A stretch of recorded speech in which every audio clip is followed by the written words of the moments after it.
And coming to you live from Colgate, Oklahoma, we are having here with the NA Not Apprentice Contender series of the NA Cup series thingy. I am your host, Yakuzaku, the Pug Champ, and with me today I have Light_VIP. La Araña de Goma himself. How you doing, Light? So do you prep my names beforehand, or do you just say whatever comes into your mind? Like, what's happening here? Yeah. I don't even.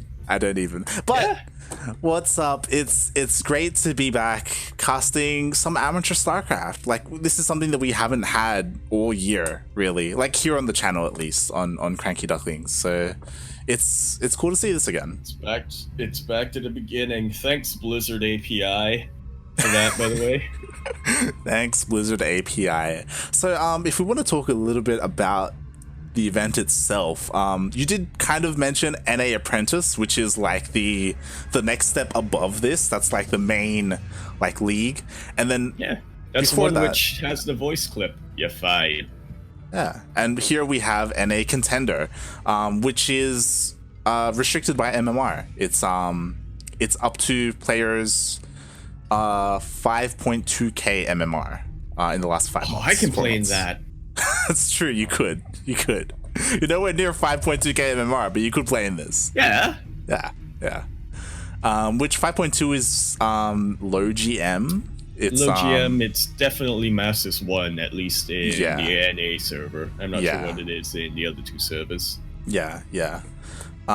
So this is kind of like a stepping stone for players to still compete for something, even if they don't quite make it into NA Apprentice, and this still supports like the scene, or at least the amateur scene, I should say, which is great. Like, we definitely support that sort of thing, and that's like what we do, or what we try to do with SDO and MSO. Yeah, that was what we started with, and I don't want to rag on the API situation too much, but yeah. That's what we started with, and what we couldn't really do for a while, but now we're doing something. We're not the ones organizing it, thank God, but we will cover it nonetheless. Yeah. Shout out to Sugar, who is organizing this. Sugar, he's been a mainstay of the NA scene for a long time. Originally he was a big part of Psystorm Gaming, right? And now more recently he is a part of Alpha X. So it's really cool for him to continue. The cooler Psystorm. I mean, Psystorm is still around, so wait, what? Yeah, it's still a thing. Or should I say the cooler Psy? Because it needs to be Psionic Aftermath. So it's cool that he's still doing this sort of stuff. And if we want to talk a little bit about the group, we are starting off with Group Stage 1. Unfortunately, there's a lot of games in Group Stage 1, and we can't cover everything. So in the end, we picked 2 groups to cover, and today is Group B. We lucked out. Yeah. You have a fantastic group ahead of you. We do. We have a couple of familiar faces that we know from our own events. Wardy. Right? There's no I there, Yaku. There's no I. What? God damn it. But yeah, there is. See him taking an active role as a player on top of all the casting that he also does. Yeah, so this is Ward, the NA Terran. We also have XenoDactyl, who we've casted many times here on the channel. In SDO and MSO, I'm pretty sure. Yeah, we have. He's somebody that we're very familiar with, known for having a very distinct style of Protoss, and by distinct, I mean... Yeah. Yep, exactly. He's like the American the American Haas. He's like the American Starduck. He's known for his cannon rushes, I will say. I will say this, I'm trying to push a nickname, the Anti-Parker. And I feel like a very single-digit number of people will know what that reference is. Exactly. But sure. Moving on, we have a contender for the best name in StarCraft 2. That is TankThaFrank. Frank, mates. His IRL name better be Frank. And then it's something like William. God damn it. I love it. TankThaFrank. Frank the Tank. He better make it up. Yes, exactly. He better have siege lines everywhere. Mm-hmm. And finally, a player who I'm not actually familiar with. They're random, but they go by the name of May. So for those who don't know, or for those who are familiar with our team, CranKy Ducklings, that is Dallycat. As she has, it looks like, rebranded. What? Yeah, renamed herself as, or at least in-game as May. And yeah, her original name was May. Yeah, it was. But then she went by Dallycat for a while. And then she switched back. Yeah, I guess moved out of Dallas. that's probably what happened, actually. Exactly. That's the only thing that makes sense in my mind. But yeah, she mained Protoss for the longest while. Then she switched to Zerg, and now she is trying her hand at random. So yes, she knows the basics of Mech Terran as well. So I'm definitely interested to see what she can come up against. Mm-hmm. I gotta say, I have been practicing with her quite a bit in the recent days, so I'm definitely excited. Yeah, 100%. I'm looking forward to all these matches. Our bias, we obviously want to see the ones that we're familiar with do well, XenoDactyl and May, but this is also a good opportunity for Ward and TankThaFrank to kind of make a name for themselves, at least on this channel, and, show us what they're made of, right? And then maybe they can sign up for MSO. When and if it comes back. Looks at Blizzard. It just links the Blizzard API clip. Or rant. So I think we should be ready to get into our first series. Yeah, way ahead of you. Oh, there we go.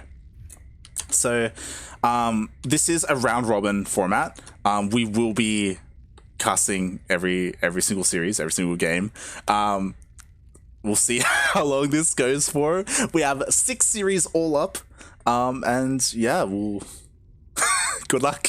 Well, exactly. It's gonna be a long night. Fun. Yeah, especially if May gets like Terran and then goes mech, and then TankThaFrank goes mech. And then yeah. Oh boy. All right, let's just see. Ready. Let's see. That's players are ready. Casters are ready. Jelly Jump is called. Let's go. Yeah. Unfortunately, we don't have other language casters today. It's just you and I in English. We have the market corner. Quick little question from Reality in the chat. It is only going to be Group B tonight. However, stay tuned tomorrow as we will be covering Group C. Yeah, tomorrow will be Group C, which actually contains Reality. So. Oh, and by the way, we are not running on a delay today, so please don't stream snipe. Yeah, this is one of the few times we run without a delay. It's beautiful. I can't see the chat, but it's beautiful. And speaking, I'm gonna be a P. Whatchamacallit? Who's the guy who relays messages? It's great. I mean, that's what I normally do anyway, whenever you do production. But it's very true. In the bottom left-hand corner of the map, spotting in the bottom left-hand corner of Zen LE. You have to be calm. It is the purple Protoss, known for liking to be using this color. It is representing Formless Bear Sloths FXV, as well as the Jacksonville Jaguars. Staff member of the CranKy Ducklings, we have Mayfire.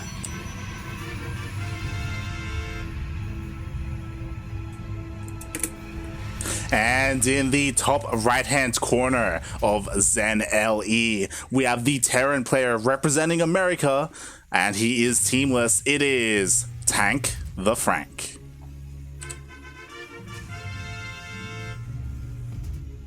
I just realized I'm not doing production. told you before. Or rather, I'm not observing. Yeah. Unfortunately, we were kind of joking around, but this is casted by replays. These players all played their series out throughout last week. So yeah, that is why we don't have a delay. As you know, these games have already been played, and they cannot stream cheat or anything like that. So what is Tank trying to deny here over on Dali's base with that spray? I'm not entirely sure. He's like, no. Okay. No gas for you. If only he did that and then gas stole. That would have been amazing. That would have been balls. But you cannot gas steal from Dali, as you have seen. She does practice of late. That's very true. That is what I'm known for. But we do have Dali with this probe kind of sneaking off here to the top left of the map. We kind of neglected this a little bit earlier, but Dali is playing random, but this time rolled her main race, as a matter of fact. Yeah. And I believe PvT is actually her strongest matchup. Don't quote me on that. I imagine PV... she did say that she was struggling with PVZ. But yeah, I think PvT might be her strongest matchup. And I feel like Protoss players in general tend to struggle in PvZ. Oh, the Reaper was the Reaper was almost caught by the SimCity. Yep, that could have been bad, but it wasn't. Nice. TankThaFrank makes it out alive. And speaking of Tank, let's just take a look at what he's going to go for here. It is still fairly early in the 1-1-1. Seems like he's going to be swapping around his add-ons, going to be getting some Hellions up very, very shortly. Or, yep, it will be Hellions. I gotta say, like, I was saying, yep, he's gonna get Hellions, but I was having my fingers crossed. I was like, come on, mass mine. I know you want it. That would have been insane if we saw mines. But, you know, a little bit more standard. He's got Hellions on the way. He doesn't have a starport, so it's not going to be a drop or anything like that. No, and yeah, just a little bit surprising. He went for the second barracks. Yeah. That he's going to be playing bio. How many tanks will it get, though, is the question. Meanwhile, we do have Dali's proxy of choice. It is just a proxy gateway, you know, which will be nice for reinforcing or, you know, sending, like, harassing, like, zealots or warp-ins in, which is quite nice. Speaking of zealots, we do have charge on the way. I do have to wonder if, how much experience these players have in the map, particularly Dali, because Zen is not exactly a very favorable map. I don't remember Dali really having any big grievances on this map, but the positioning with a gateway at the proxy, it's an interesting choice. If I do say so myself. I would normally think like maybe a Robo to get, you know, a Warp Prism or a Stargate. So the fact that it's a gateway, we'll see how it plays out. Yeah, it does signal to me that he's just like kind of harassing or there to warp in. But all these Hellions do come into the... Yeah, there's no wall. There's nothing like walling off the ramp, and oh my god, all these Hellions get into the natural. All aligned, and they do manage to get 7 probes already. Dali will be able to evacuate a lot more, but the Hellions do go into the pain. Nice force fields coming in here. Gonna be blocking a lot of these Hellions and being able to pick off a couple more. But as this happens, even more probes are... Oh my god, they're all lining up. Around Rosie here, and they're all lining up again! Oh god. Probes have fallen so far on the side of May. Wow. And boy, I gotta tell ya, that was even more than a mine drop. Yeah, maybe it's not over. There's still probes here. They're kind of exposed. Oh, if the Hellions just go in. Oh, they're all lined again. And she's losing even more. Dude. 18, 19. Jesus Christ. And that's the problem with Zen, right? Like, there is that second door, like, into your natural, and if you don't have something there blocking it, you know, Lings, or in this case, Hellions, can just run in.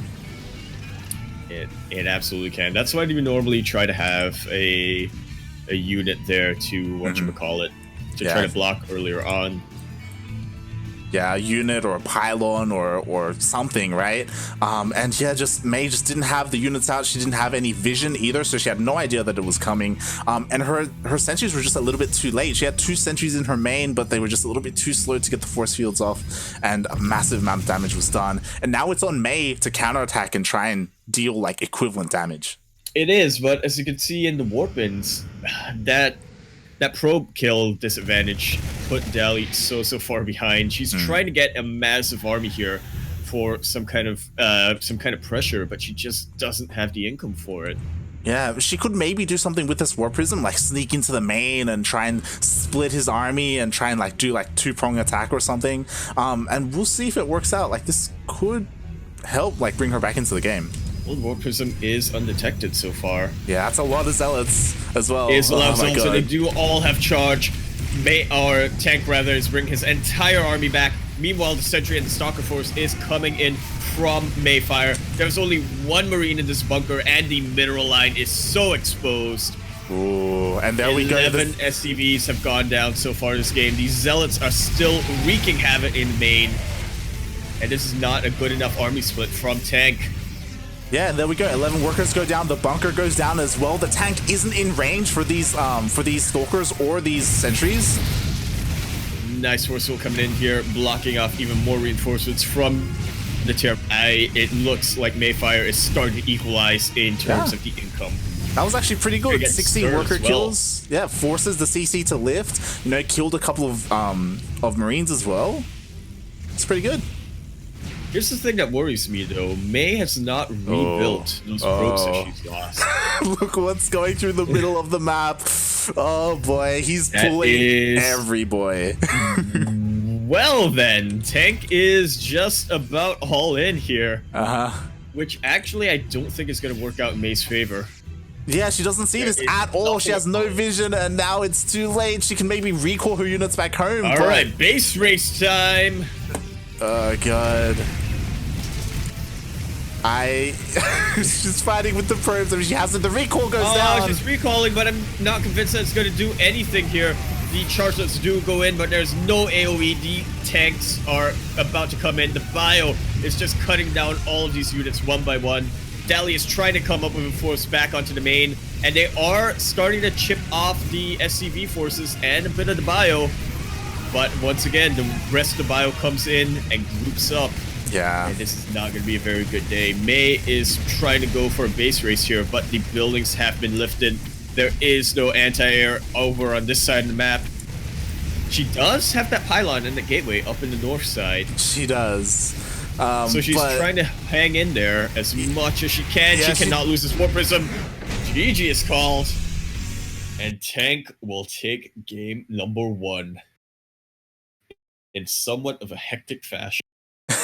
Yeah, GG, well played by Tank.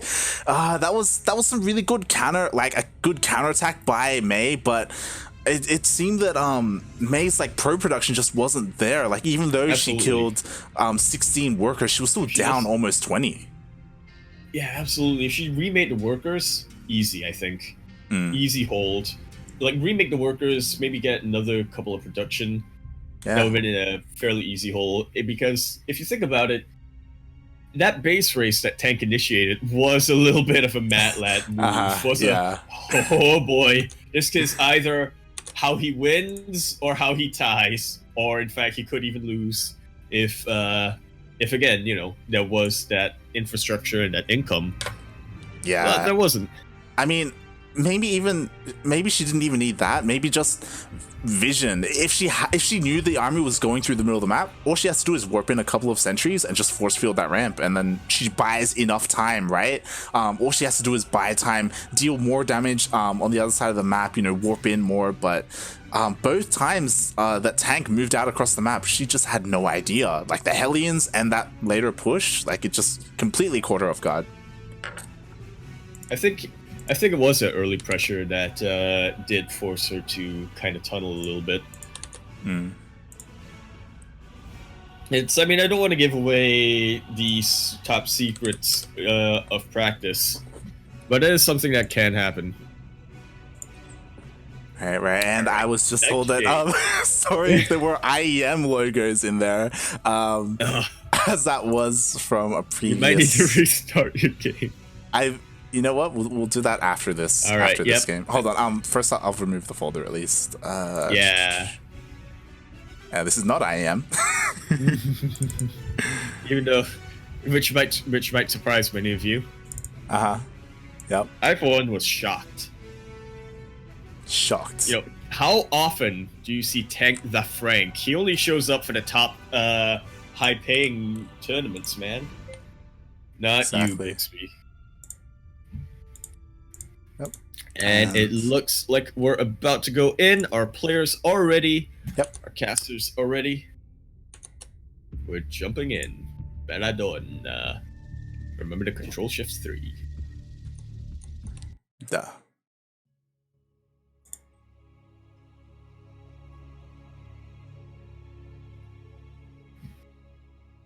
As we load in. And speaking of which, here we have it in the top bottom right-hand corner map, spawning in the bottom right-hand of Beradon. LE, otherwise known as Nightshade, the coolest of the maps. That's why I was never a nerd. As you can tell, I was never a nerd, so I don't know how to invoke that nerd voice. In the bottom right corner of the map, we have the purple Protoss representing formless bear sloths, as well as the Jacksonville Jaguars. We have the staff member of the CranKy Ducklings, the what's it called? The mother of Sandhill Cranes? Question mark. Did spoilers? The keeper of the cranes. It wasn't spoilers until you spoiled it, because I was just talking about the fact that she had cranes in her backyard. God damn it. Who is it, Yaku? It is! We know her as the cat from Dallas, the Dally Cat, but you know her as NA Fire.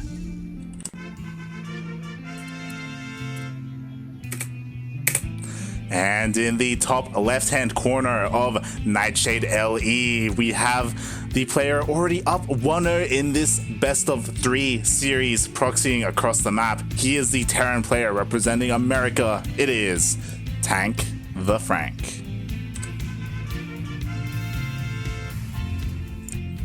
Do we know what NFL team he's representing? What? Because Dally's with the Jacksonville Jag. That's three. That is 3. His is very committed, but the probe is coming in, and she will spot this. Ooh, nicely done. I can hear the grin and the chuckle from all the way from here. Dally is she does enjoy playing against this, and by enjoy I mean she knows how to hold. Well, I mean, we will see. It is on Dally to muster a defense. There it is. Look at it spray on that natural, and then the natural is cancelled.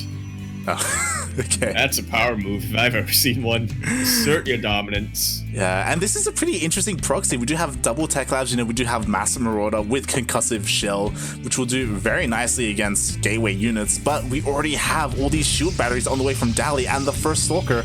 Will it be enough? SimCity. That's soccer is Yaku curse, by the way. Oh no! Oh, that's horrible! It's stuck! I'm sorry, Nolly! With me custom. No.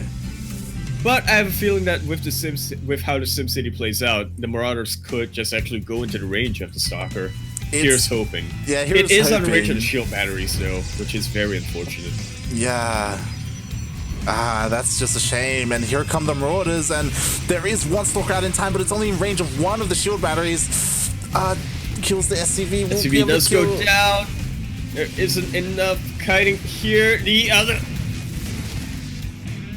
Both Stalkers do go down. All the Marauders still live. One more Stalker comes out. Dally pulls the probes and does hold for now. That's a bunker. That is a bunker. Dally has to continue mining. Okay, there we go. But the hold is, yep, there we go. The hold is very, very important, or rather, it was absolutely crucial. If you see, she is now making that robo facility, and with robo facilities come immortals, and that's really the unit that you want. They bust bunkers, they bust marauders. What else you need, really?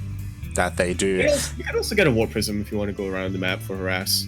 Yeah, and I think what really saved Dally was that Dally killed both of the SCVs for some reason. I'm not too sure the thought process, but Tank was fighting with them, which means that since they went down, he can't build bunkers here on the high ground and like have that anchor. But here we go, Nope, round 2. It's going to be all the way in the low ground. This is round 2. There are a couple of Marines mixed in here, as well as the Marauders.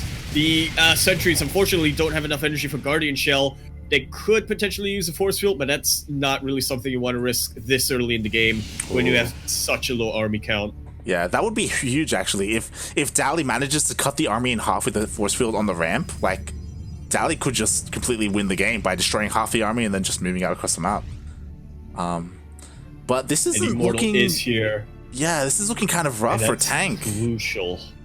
Yeah, he hasn't expanded yet. He is absolutely all in on his 3 racks. He's getting a factory as well, because I think he wants to make some medevacs and go across the map. He's getting his stim, but again, no expansion. He has a very good pre-concave setup from Tank, and Dally is forced to retreat once again. But she's just building up her forces. She's going to get that Warp Prism. It's absolutely key to keeping the Immortal alive here. She's also getting a Robotics Bay, which on one base is a little bit of a risk. Huh. Yeah, that is kind of weird. I'm not too sure if I agree with that decision, but with this Warp Prism, Dally will have a lot of options available to her. She could just send the Warp Prism across the map and warp in and harass the enemy base, and it looks like that's what she's going to be doing. That's what she's going to be doing, yeah. Yeah, because she has enough at home. Like, she just needs sentries with force fields, and she can hold for days. Easily. She has said that she doesn't trust her juggling capability enough, so this does make sense. Looks like Tank's trying to catch it. Running back. Oh my god, I think he's actually just going home. He does! And the stim is there. Stim does run out, but a couple more Marines are coming in. Dally is trying to book it straight ahead, but does hesitate for a slight moment and gets that Warp Prism picked off. But she does see that there is basically nothing here in the natural of hers.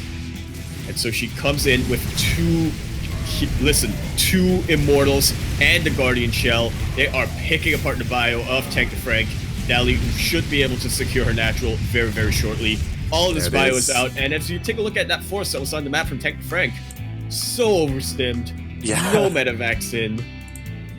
That's the thing, right? Like, there's still no for a long while. Yeah, there are medevacs on the way, but already Tank did lose half of his army and all of his infrastructure. His starport, it's all exposed. If Dally pushes in, Dally could deny the medevacs. No. She could, but she does not have Blink as of yet. Only now trying to get the Twilight Archives, or the Twilight. No, yeah, the Twilight, not the Twilight. No, it is the Twilight Council. God damn it. TankThaFrank stands ahead, but a little bit of an overstim here. These units are so injured, and it's right on top of 3 shield batteries. He's trying to end the game, and I gotta tell you, I don't think he's gonna be able to do it. Yeah. Picks up and backs the F off. I mean, I understand that Tank was being pressured to push in and deal some damage, but with medevacs, it would have been... Yeah, Tank, he could have just gone in through the back and just... Yeah, he could have just avoided the shield batteries or gone home and macroed. Like so, Dally does rush and push 2 of them away. Does rush and pick 1 off as well. And so there's only 1 medevac here with 3 Marines. The Disruptors are now out, and that's the fighting force. And May is looking really good this game. Was able to defend the 3 racks and also defend the follow-up as well. And there we have it. We finally have Tank deciding to fly his buildings home, pack up and leave. There we have it. He has been building his natural base though. He has. But I don't know. I think it's a little too late here for TankThaFrank. Dally could feasibly walk across the map, but she does not want to commit too much, which is why she's just sending the Warp Prism around, get a little bit of harass done, evaluate her opponent. Oh, but she has to be careful in these mines. Yeah, she almost ran. Warp Prism could go around it. I could, but oh no, that's a dead space. No. Yeah, she doesn't know the mines are there. Oh god, this could be awful. Or May's already lost 1 of these Warp Prisms. Oh my god, she's going right into them. No, it's right at the both of them. Does move away, and she only gets hit with 1, which does manage to keep the Prism alive. Dally is not going to try to go back in again. At least not from that angle. Yeah. Starting to move across the map. Also getting her Dark Twilight count. Not Dark Shrine. Dark Shrine. That's it. I know units. We do have a Dally pushing out across the map. Bear in mind, Dally does have a Disruptor, so she could potentially just push in and end the game with that. She does have the Disruptor. She does have the tech advantage. She is getting her charge. And she does have this warp prism for reinforcements, but the thing that really worries me, she's kind of all in. She has no second base. Yeah, you're right. Surprisingly, she hasn't thrown down a Nexus, so she's looking to just end this game as soon as possible, staying on one base. To be fair, I don't think she's completely aware that, oh, never mind. I was going to say that, has she scouted the natural for Tank? I don't think so. She has an observer somewhere around here. I'm not sure where it is. It's with the main army. Okay, a couple of dark DTs being morphed in. They will be better for scouting than observers, because they can do some damage as well. Yeah, but there's plenty of scan energy though. Like these CCs, like he hasn't been muling as efficiently. He scans the natural, confirms that there is no Nexus. There are 2 scans available for Tank, and once one pops, the other one pops. That's gonna be it. That's 1. Deli gonna be potentially trying to bait out a second, but accidentally walks into the range of that scan. There we have it. Now Dali is trying to elevate her. Yeah, elevate her up into this space. I don't think there's much scan energy. The Vikings here. No. He's got 2 scans available for him. But that Viking is very, very vulnerable and very exposed to these stalkers. The Warp Prism will be able to make it out of here. This harassment from Dali is actually doing a decent job. Dali is trying to open up this main location for her units so she can morph in. This DT has done so much damage. It was able to kill some tanks. It was able to kill some units. Range of the tanks though. And here comes the multi-prong. There it is. The DTs should be able to survive. Just there's the second scan though. And the worker pool as well. Scan. And very shortly, Tank will have only 1 scan available to him. And Dali is actually not pushing in with her main army. She's just trying to extend as much harass here with DTs. Surprisingly so. I feel like she could be definitely trying to multi-prong here and push both ends at once. Well, she does have to be careful. Again, she doesn't have her natural base, so if she loses this army unnecessarily, Tank is just going to walk across the map and end the game. Are we going to see a disruptor shot? There it is! That's a juicy Nova if I've ever seen one.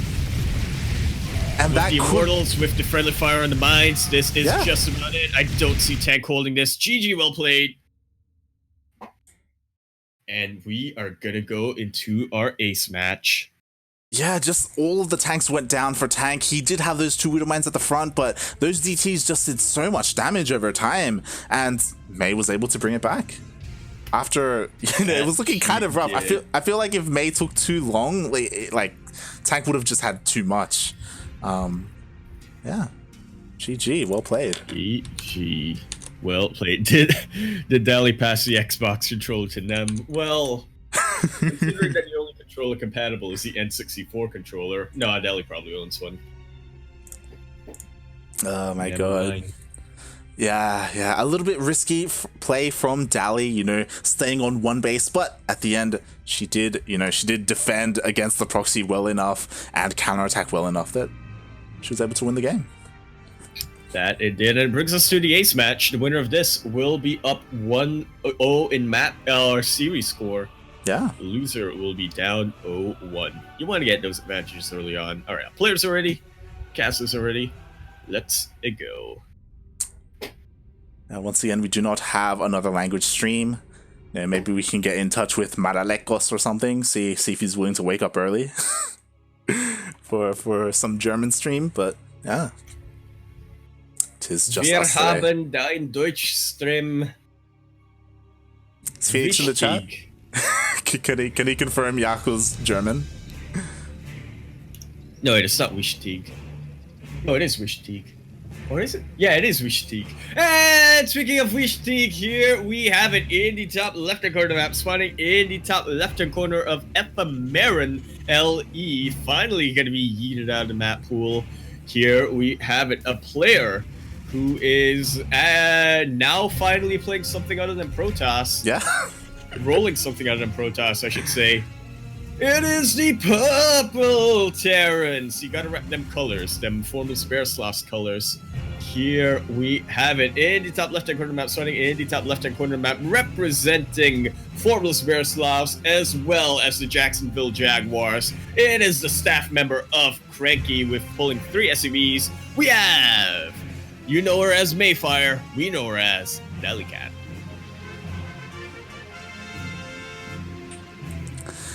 And in the bottom right-hand corner of Ephemeran LE, we have the American player, the Terran player, 1-1 so far in this series, as I do quickly update the scores. Proxying in game 2. Yeah, it's all good. Here in game 3, we will see if he's able to close it out. It is TankThaFrank.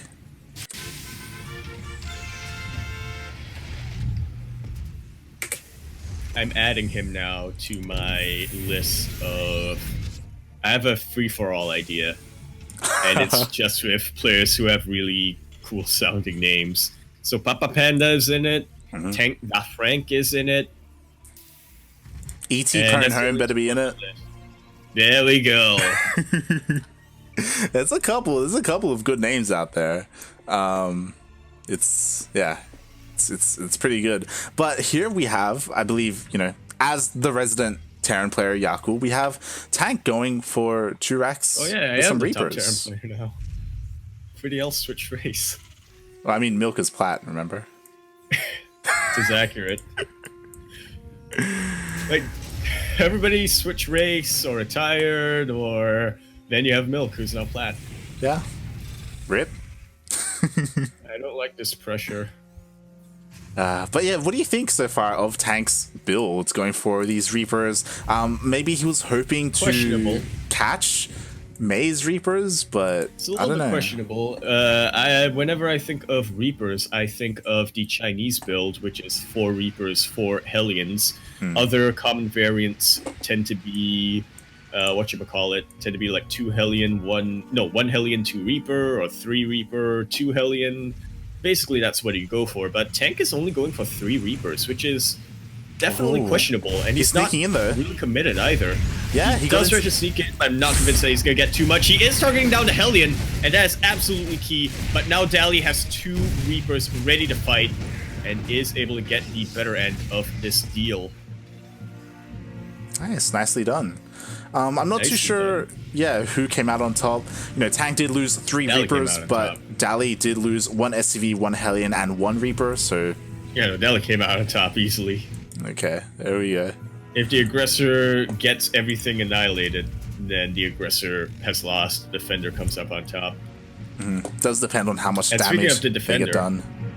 Oh. Yep, absolutely. Speaking of the defender, Dali is going to have that shoe on the other foot now, and is going to move in with the not as common, but still fairly common, 1 Hellion, 3 Reaper type of scouting. Oh god, she's going to run into the Marines! Let's move into the Marines, and that is very unfortunate. We'll be able to make it out of here with 2 Hellions and a Reaper, but definitely not the outcome that you want. Yeah. Oof, it was a bit unfortunate. It does. Yeah, if Dali had gone around the same way that Tank did to the right side, like closer to the mineral patch, and then snuck in, like maybe she could have found some damage, but unfortunately just ran into the group of Marines. Yeah, it's unfortunate that she wasn't able to get that damage that she was perhaps looking for, but on the plus side, she did get some scouting done. She did see that there is stim being researched, that there are 2 Raxes. I don't think she saw the Medivacs though, or the starport. Yeah, so I think she's got to prepare for a drop, and I'm not sure if she is. Yeah, unfortunately the Reapers weren't close enough to see the starport or the engineering bay. But she does know that there is bio on the way, and you can make an assumption that there is a drop coming from that. Oh, but the Reapers are going to see the medevac. Either a drop or an early push, and that's something that is kind of hard to really determine. Oh, they're going to drop on top of the tank. Like TBT, they will drop on top of the tank into the Hellion, but that's not enough firepower. Get it, firepower. And Stim is completed for these Marines, so they are just even more potent. Dali trying to KD8 charge as best as she can, but I'm not sure if she's going to be able to get it. She's trying to consolidate her forces. There's no tank being made right now. I don't think she has the gas count for it. Is pulling her Marines or SCVs, and she does manage to isolate a couple of these Marines, but the rest of them are starting to mow down these workers. I think it's just about the end here. Yeah, 25 workers do go down. There just wasn't enough here at home to deal with the drop. A bunch of May's forces were out on the map, unfortunately, and she was taking up to, Starport, and just just wasn't enough. It's this again, like this kind of just caught her completely off guard. She wasn't ready for it, and you know she's gonna like stick in here and clear up, but she has one worker. Yeah, just one worker, and there's a follow up from Tank. Oof, ow, ow, oof, owie, my bones. This is gonna be it. Yeah, there it is. All of Dali's units go down.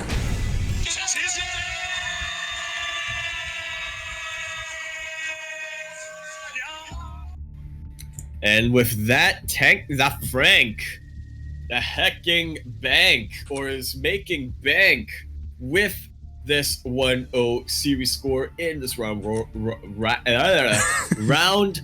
robin group stage 1. Boy howdy. Yeah, GG, a really good showing from TankThaFrank. A little bit of bad RNG for Mei. You know, Mei for the first 2 games did roll her main race, bearing in mind that Mei is playing random, so she did well with Protoss, then rolled a Terran for a TVT, and again, I'm not too sure how confident she is with that matchup. Well, there's an old saying, and by an old saying, I mean it was put in chat about 5 minutes ago by Reality. TVT is pretty hard if you're not used to it. TVT is pretty hard if you're not T. Ah. Exactly. TVT, it's pretty hard to have a TVT when you don't have 2 Terran players. That's true. That's true. You gotta have a Terran player if you want to have a TVT, Yaku. Exactly. You need more than one. You need 2. You need. You're not wrong. And that finishes up our first series of the day. TankThaFrank going up. Yeah, 2-1, you know, went all the way to 3 games, and that's really important in round robin format. Even though Dali did lose the series, she does manage to get +1 map score, as you know, she did take a map, and that can take into effect, like that can kind of matter when it comes down to the groups. And like if we have tied like series score, then we go to map score, and you know, this well done. You know, you want to at least try to make it all 3 games in these sorts of groups, or just round make robin it groups. a 2-0. Yeah, or make it a 2-0. But like if you want to lose, you want to at least take a map, right? Because it actually matters. Yep. That it does. That it does. We are gonna go into our next series following Mei for a little bit.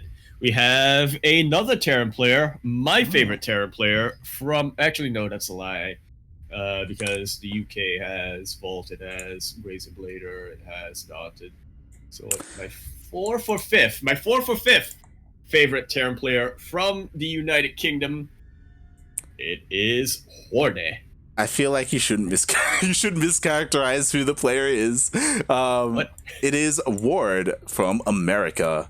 Wait, not to be confused with Wardy, as you know, this is NA Contender. We do, you know, they don't have European players here, but all right, yeah. So it's pretty cool to see, you know, a player with a similar name. You know, we have the same case in Group A. We have a Canadian player called Red Eye, not to be confused with the actual Red Eye. Yeah, it's a Canadian player called Red Eye, no capitalizations, not to be confused with the British commentator / host Red Eye. And yeah, I think we're just gonna get ready to head into that series. So we're just gonna get vetoes out of the way. All right, players have done their vetoes. Yep, just gonna make sure they they use WCS Game Heart, right, and scold the players if they don't. And we're gonna go back in to a Terran versus random match starting on Nightshade. Our players are ready. Our casters should be ready. And let's go.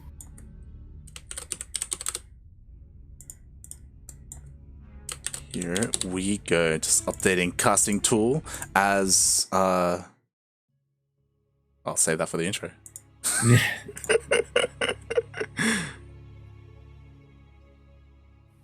And speaking of the intro, this is it. It's the intro. If you didn't know, but we're having the intro here. In the top left-hand corner of the map, spawning in the top left-hand corner of a Belladonna, LE, we have the green Zerg. Surprisingly green, but I mean, that's the colors of Florida, I think. We have, representing Formless Bear Sloths, as well as the Jacksonville Jaguars, the staff member of CranKy. We know her as the Dally Cat. You know her as Mayfire. Finally moving out of Dallas. There we go. And in the bottom right-hand corner of Nightshade LE, making his debut on the CranKy Ducklings, it is the American teamless player representing all Terrans in NA. It is Ward.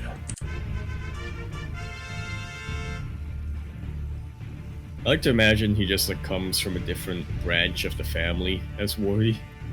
Like the ones who immigrated to America hundreds of years ago. They go way back. No, they do. Yeah. Wonder if he also casts. It's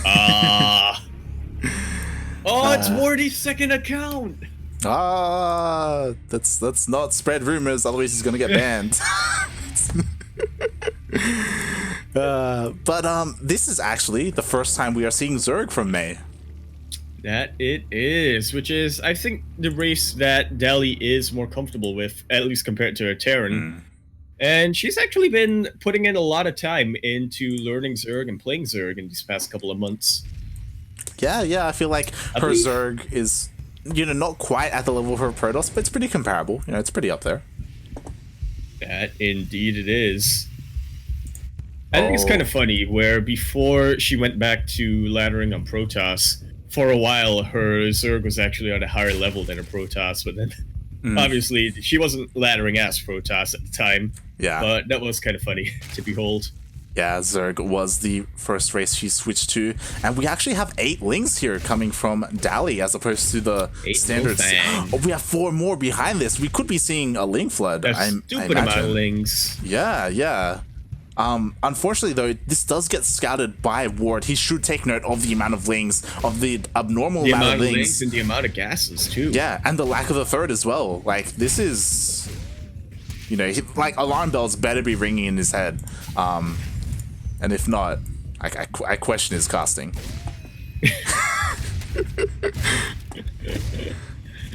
But, we do see him trying to relay this. Yeah, he is dancing very, very well. He is macroing back at home, buying as much time as he possibly can in order to get his units out. Getting the Hellions, I think he should be fine. I think he's realized I cannot shave off the link count anymore. I need to go home with my Reaper. I need to get ready to defend. Which is exactly what he's planning.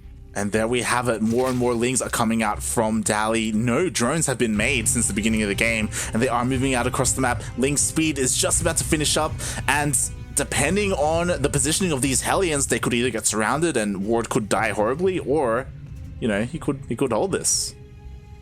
The Lings are starting to come in. There are only 2 Hellions right now, but they are in a good position. The depots! The wall's not a wall. He gets in. Trying to fight now with his SCVs, and he's actually providing a pretty good buffer.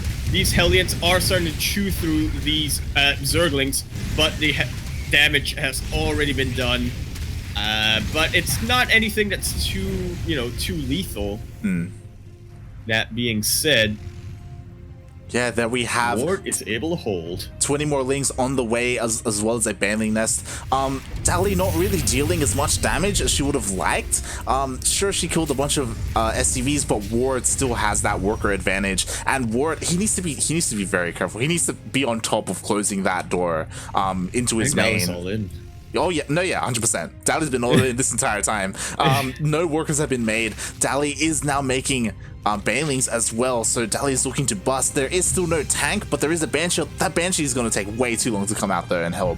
And it will. There are a good number of Hellions out this time, though, and it's a quick lift on the depots. There are only 4 SCVs here, so it's not like there's going to be too much damage, and only 3 Banelings, so that's not enough to bust through. Okay, yeah, now 4. Here comes the 4th Baneling. Oh, one of them does get sniped. Very nicely done by Ward. So many Hellions here will discourage Dally for a good while. Yeah, the Banshee's out. The Banshee will be able to snipe the last Baneling. Yeah, she's just stuck down here in the natural, getting fried up here in the ramp. Oh.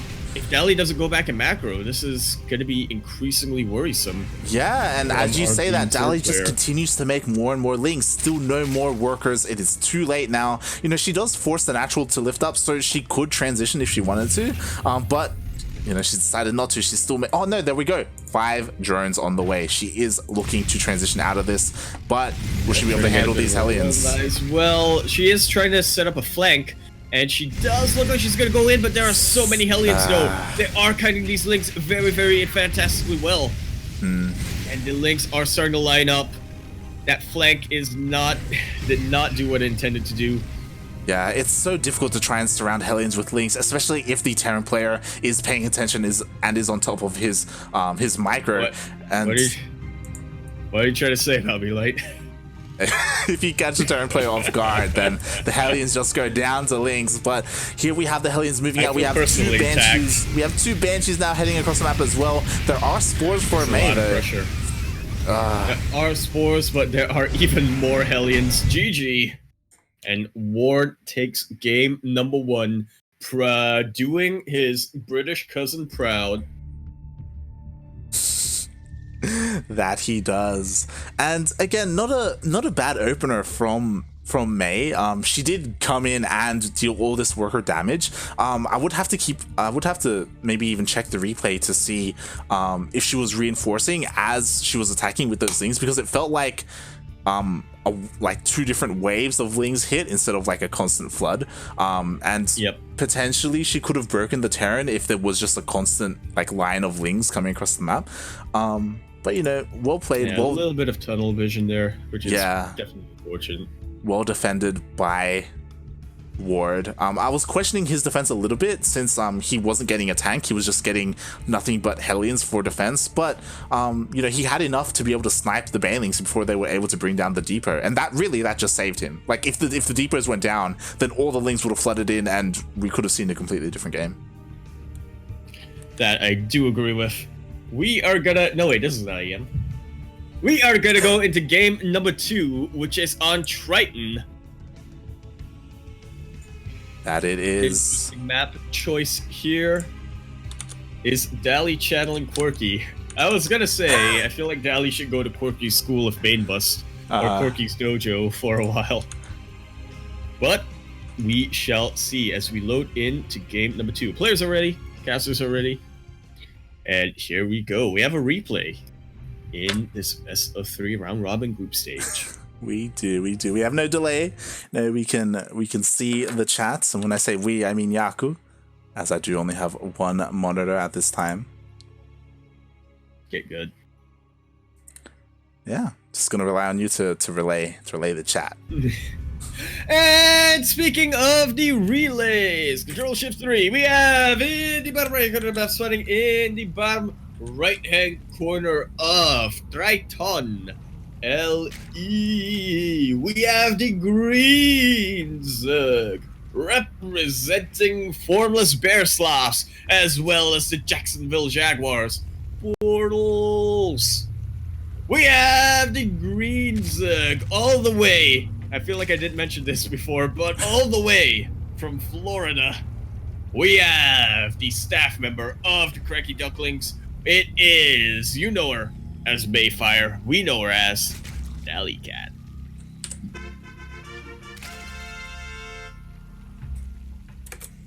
And in the top left-hand corner of Triton LE, we have the Terran player who is now up 1-0 in this series from the land of the Americas, cousin to Wardy. It is Ward.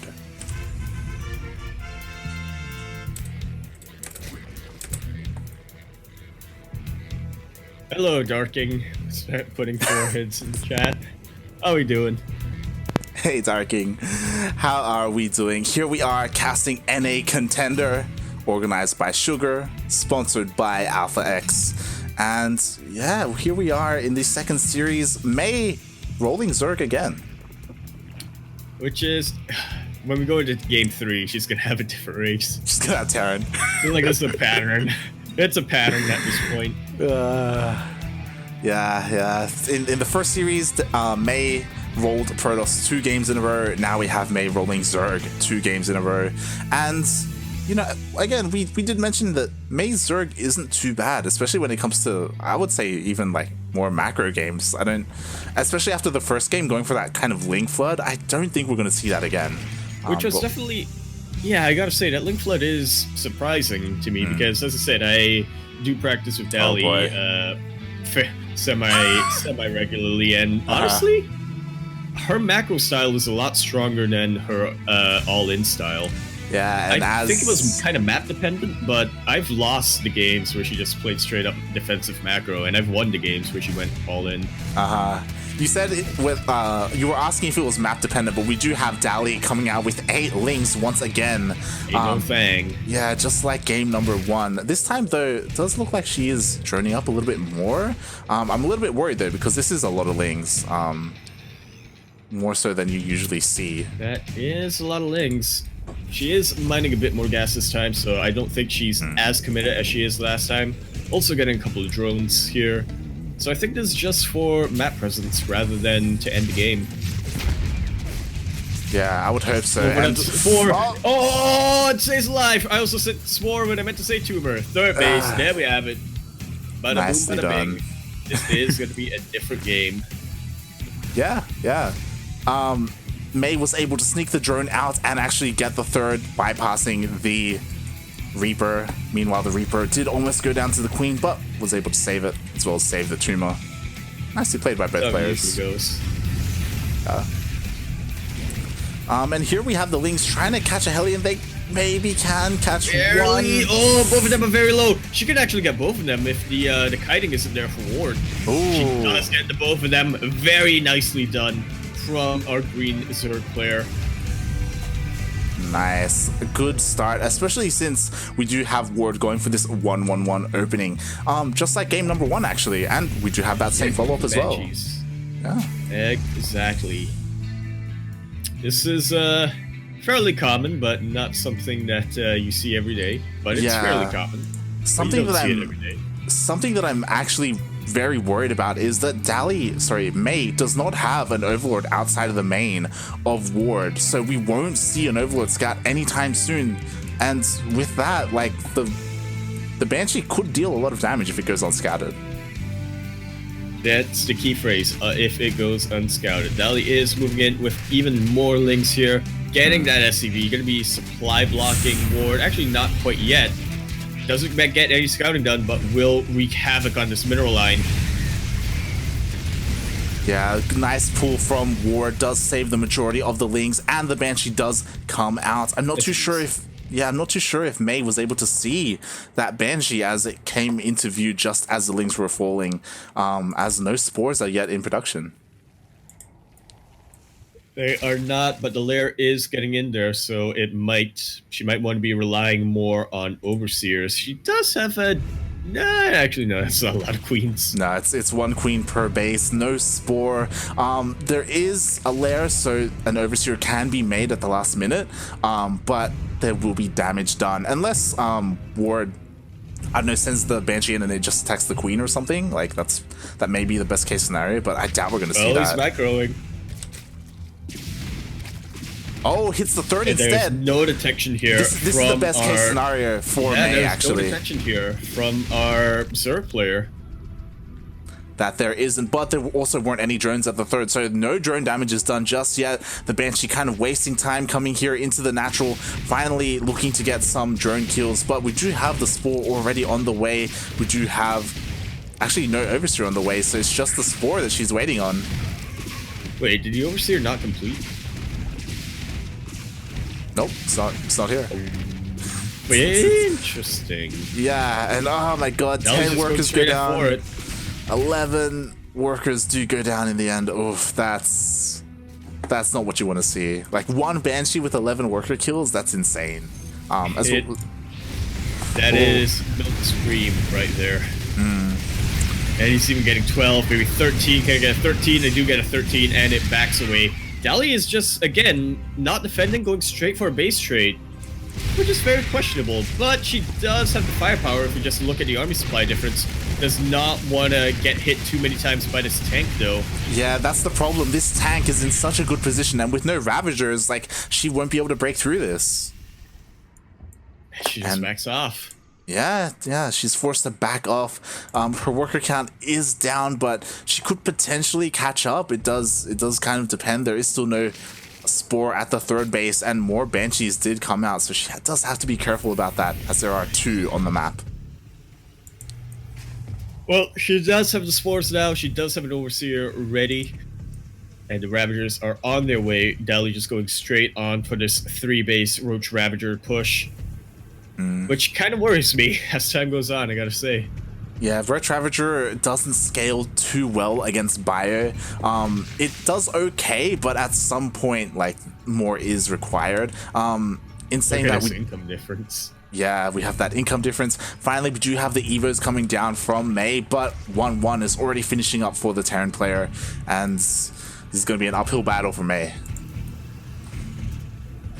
I don't disagree with that. The Hydralisk then is marking the transition from May, however. Okay. And Ward is definitely giving her a lot of time. He's not being very active on the map, not really taking that map control that you oftentimes see Terran players try to go for. Well, honestly, Ward's third is pretty late. Like, he was very conservative for no real reason. Like, there was nothing really denying that third from going down. Meanwhile, we do have these 2 Banshees here in the main for May. Oh, they're gonna get the Queen. They're gonna pick up the Queen. Queen is not bothering to fight that. Just knows its place, has to inject. But now the Banshees are in a precarious position. They do manage to dodge the Biles, but will they get much done after this? I kind of doubt it. Maybe they'll get the Evo Chamber, but it is also the Evo Chamber that's not researching. They'll get the Evo Chamber. There are finally Hydras out, so Dally can push this away. Does have to be careful though, because there are just 2 Hydras. Yeah, she doesn't want to get them targeted down. Yeah. Which does, in fact, happen, but the reinforcements are on the way. They do manage to take out 1 of the Banshees. That they do. And now we finally do have Ward with his third, starting to saturate it. I'm a little bit worried. he's very oversaturated as natural. I don't think he's noticed quite yet. He can, there it is. He finally does transfer a bunch of them to the third. And Ward, he's looking pretty good with his economy, I must say. That he is getting his 4th base on top of this. His upgrades are much better than Dally's, I gotta say. Is gonna complete +2 by the time that this hits. And I gotta say, I don't really see Mayfire coming out of this. Alright, very quick reaction from a Terran player. They do meet in the middle of the map. That's a nice stim, but unfortunately eating a couple of Biles. But he is gonna be able to press this all the way home. What does Dally have for defense? Nothing. Yeah, Dally has a couple of... She has 2 Ravagers, which, you know, can help when it comes to delaying this, but there just isn't enough. There's just so many Marines. There's 3 tanks. The Biles do go down, and she misses tanks as well, and there's just too many Marines. Starting to get on the way, but Star Step is way too good from a Red Terran player. I think it's just about the beginning of the end here, Light. I think so too, Yaku. The third goes down. There are Roaches on the way, but how much can Roaches really do against so much Bio with 2-2 almost done? Actually +3 on the way for the Terran player. Jesus Christ. Bio weapons was already completed from for Ward by the time this hit, and that was just way too good. That was 2 upgrades ahead? Dally, of course, playing far behind. She's gonna have to fight an uphill battle. Does actually bile down these tanks. It does get 2 of them. Yeah. That's a pretty money shot. But these Marines, what is there to deal with the Marines? And just like that, Ward is gonna take that series 2-0. Mein Gott. GG. Nicely done by Ward. And yeah, that's that's the first 2 series done for the day. I do feel like a lot of it came down to May It's so crucial to scout that main base for Terran around the 3 latest 4-minute mark. Whether you want to go in with, you know, Overlord with speed or just send in a slow Overlord, you just need that scouting, because you don't know if it's going to be 1-1-1 into Banshees, could be 1-1-1 into BCs, it could be a 2-1-1. Like, it's so hard playing blind against Terran. It very, very much is. It also, I don't know, I feel like both players were being particularly passive that game, but in a matchup, in the TVZ matchup, when that happens, I feel like that tends to favor the Terran player quite a bit more. I do feel like both of them could have, I don't know, I feel like they were in a comfort zone that they could have broken out of, but were both unwilling to. But after a while, towards the end of the game, we did see Ward really ramp it up, getting his 4th base, getting all of his upgrades, getting them mules, getting them SCVs, getting his infrastructure. It was all in there. Yeah, Ward did eventually get into his comfort zone. You know, he had his macro all set up, 4 bases, upgrades going, you know, a big buyer push. Like, he was looking very much so, like, you know, in his element. Yeah, GG, well played for Ward, for Terran, really, as both of the Terran players have won 1 series respectively. And from here, I do believe we are going to go on a short break. I will be updating Liquipedia with the scores, and then when we come back, what will we be returning to, Yaku? It's going to be probably the hype match for the evening. We've seen 2 of our different Terran players go up against our random player. Now we see them go up against one another. Oh, shit. Stay tuned for that. Tank versus Ward. I love it. I love it. All right, we'll be back soon. Enjoy the duct tape. And we are back, coming into this Group B, Group Stage 1 of the NA I forgot to mute stream. God, that always happens. I try to watch the clips, I'm like, yeah, duct tape. And then I forgot to mute it once the duct tape is over. And now I'm like, all right. And then I hear my voice, and I'm like, is that what it really sounds like? I feel sorry for the people who I feel sorry for my quote unquote clients. Oh boy.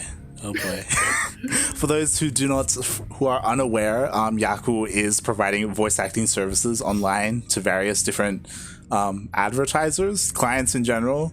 Yeah. Hit me up. If you happen to hear Yaku's voice on like the radio or something, then yeah. Hit me up. But yeah, I hope you enjoyed that duct tape. If you do see the screen, we do have an updated bracket for you.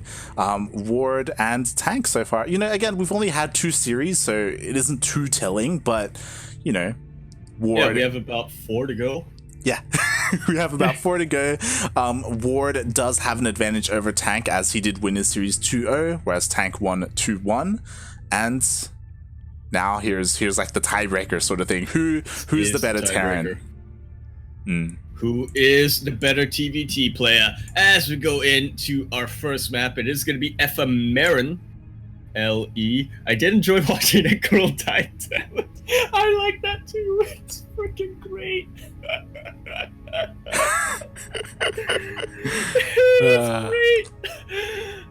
I think that's highlighted on both Kuro and Dotted's channel, those streams.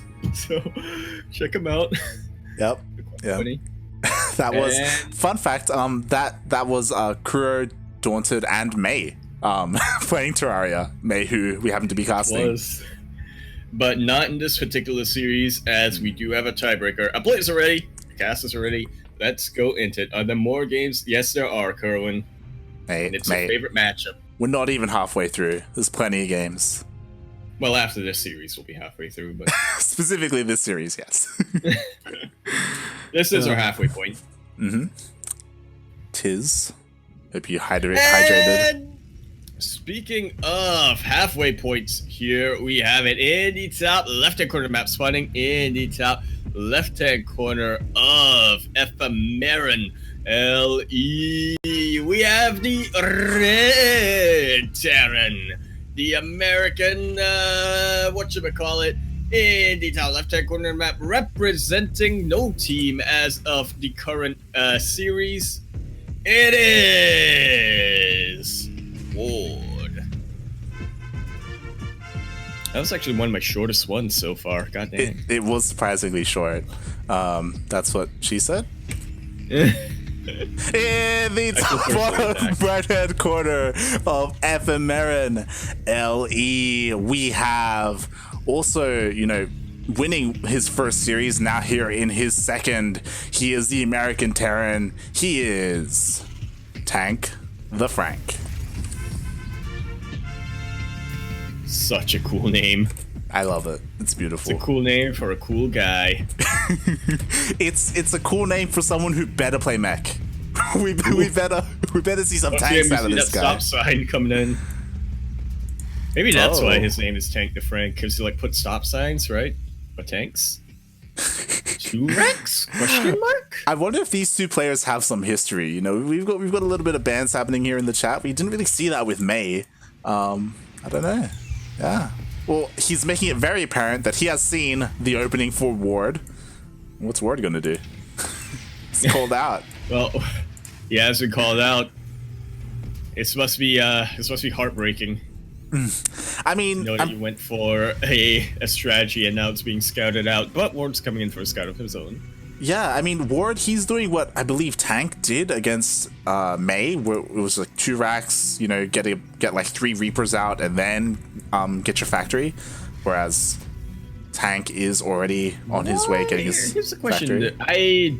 I highly doubt that. He does only have 1 gas mining. If he is getting his factory after this, then he can't. He straight up cannot, is what I'm trying to say. What's he going to be making? Just nothing but nothing but Reapers? Yeah, I think it's just going to go 3 Reapers, or maybe even 4 Reapers, but he is transitioning into Marines now. He might just go Mass Marine, walk across the other side of the map. Yeah, you don't really see... Which you can get away with. There's the factory.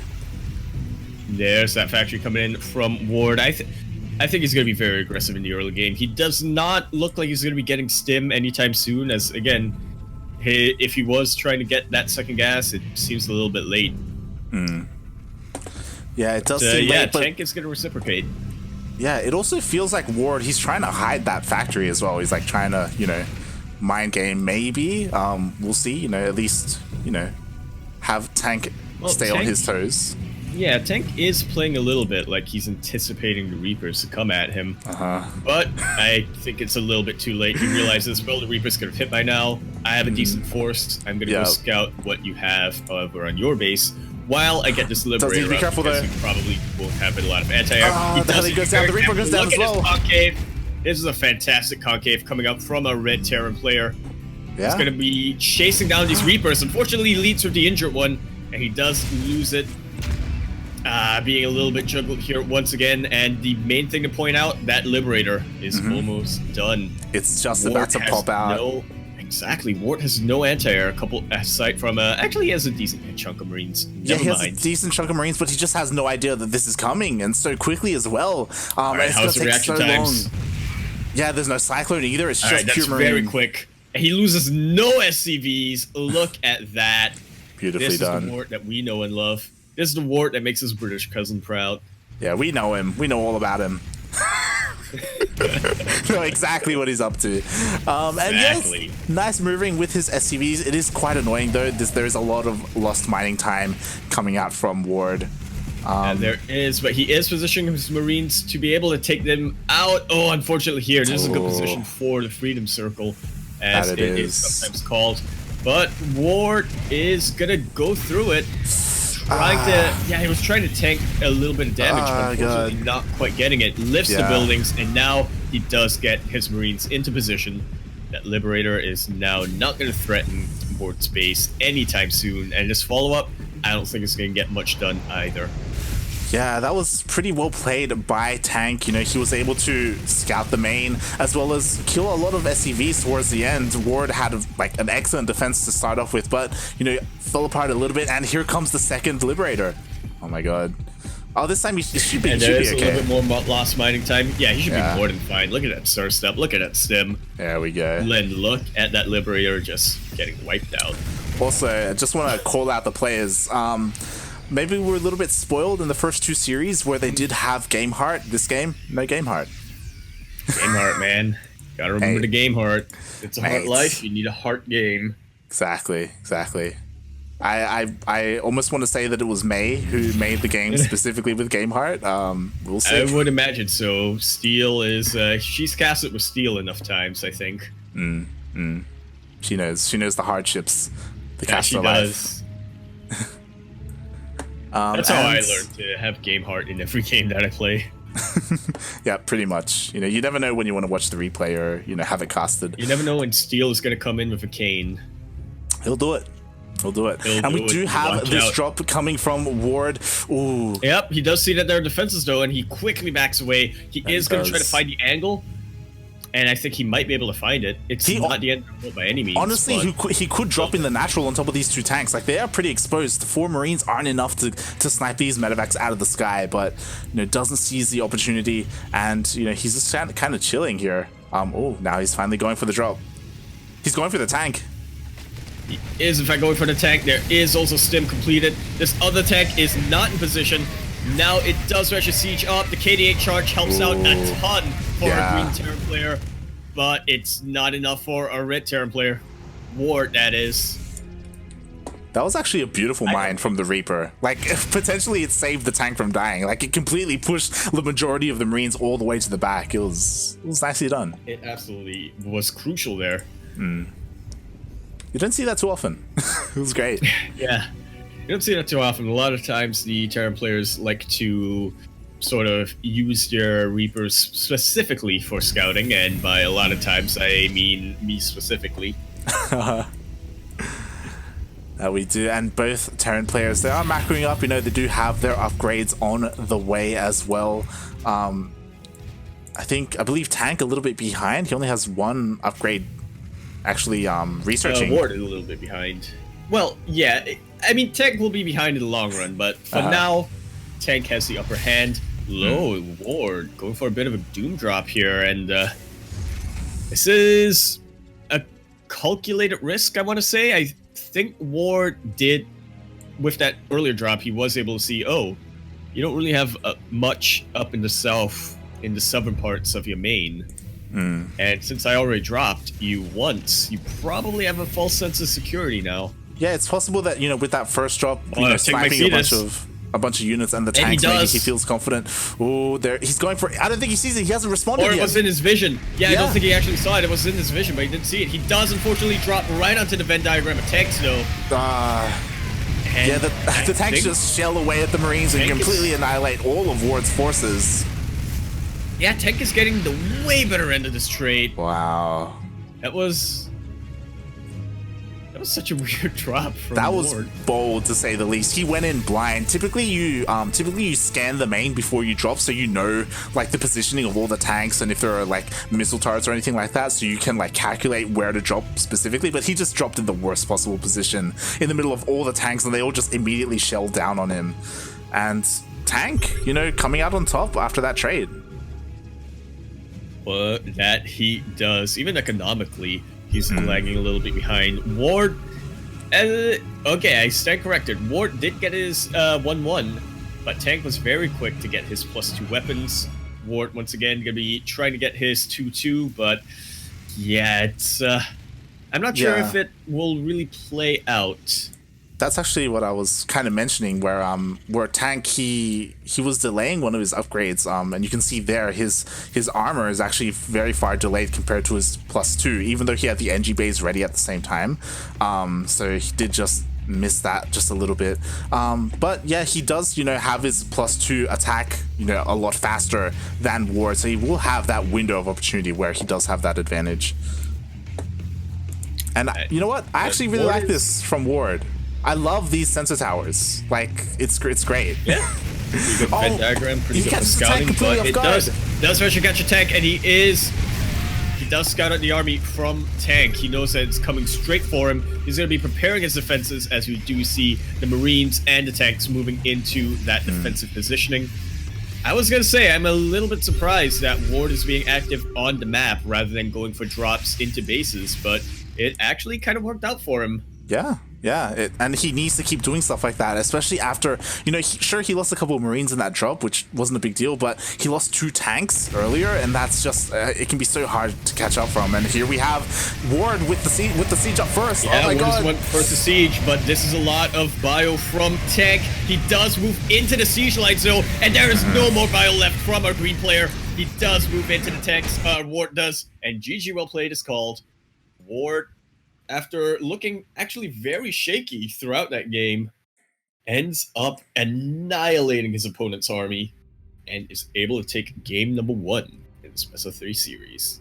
Yeah, that kind of goes to show how the dynamic of TVT, where, to be honest, Tank, his army was looking pretty good, but he was just the last player to siege up. He just kind of went in. Ward was already sieged up, and Tank just ran into his tank line, and his entire army just melted, even though he arguably had the advantage. And that's just sometimes how TVT goes. This is what I say about TVT. TVT is a match that can snowball into an avalanche, but before that avalanche actually hits something, it can also evaporate into thin air. All that snow can melt.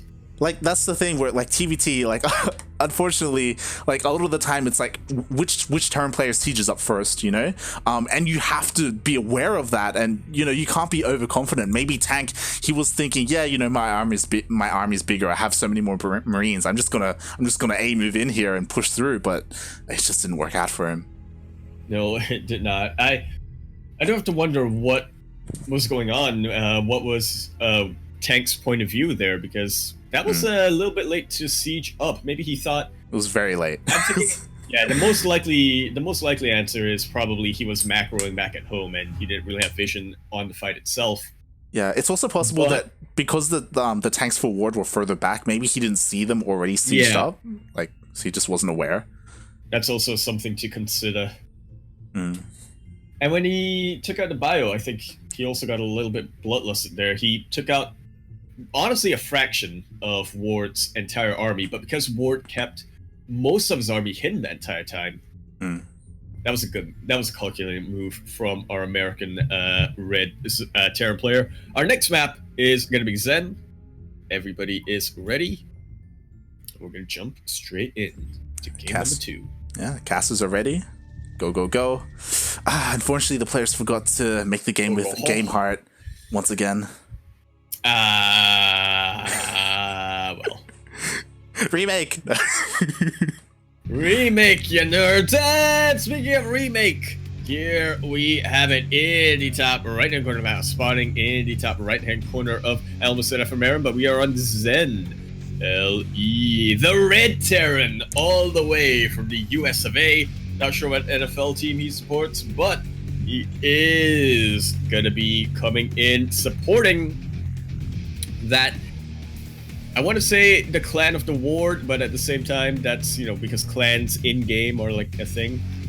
But he does have the advantage. He does look like the favorite, and if he wins this, he's basically guaranteed to make it out of his group. We have Ward.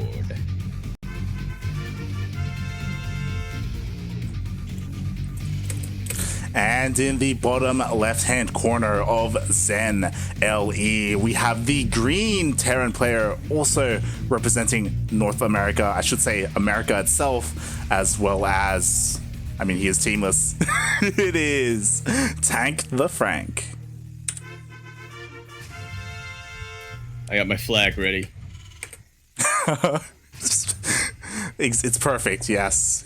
And actually, I didn't quite see this, but we do have a proxy coming down here from Ward. Yeah, this time, you know, there were 2 Raxes in Ward space the last game. No, they're not. They are not. Check and mate. Yeah, Tank will scout this, though. Yeah, Tank does SCV scout, which is quite nice. He does immediately see that the Raxes are missing. And he does confirm as well that there are 2 gases coming down from Ward. So he can deduce what exactly is being proxied, but I don't think he's going to be able to find it in time. It's going to be up to him to like make a good defense. And we have a bunker coming down. Yeah, exactly. He is preparing for it, even though he doesn't know where this proxy is going to come from. He is starting to get that factory out, getting a Reaper of his own, which can definitely buy him some time. But I would like to see some Marines come out to maybe even fill this bunker. But he is committed to Reapers. Yeah, and he's going to completely bypass the bunkers. Oh, the bunkers at the front when like the Reapers are going to come in from the right side. Factory. Chooses not to risk it for the time being, and actually getting caught out a little bit here, but even more barracks are going down, even more Reapers are being rallied. Tank is starting to make that bunker, but the SCV unfortunately getting caught out immediately there. That it Tank is trying to pull as many SCVs as he can to buy him some time. There are 2 Reapers fighting 2 Reapers at the moment, but now there are 3. Yeah, if he gets this bunker up, I feel like he should be fine, but it's going to be on war to stop that from happening. He is trying to. He does lower down the health of the Reapers so much. He actually bypassing the bunker. Okay, now he's going to be taking it out. The Hellion is in, but it is a naked Hellion versus 3 Reapers. That is not enough right here. And now the Hellion is so injured. 1 shot immediately. And the Reapers have raining havoc. Wow, what a short.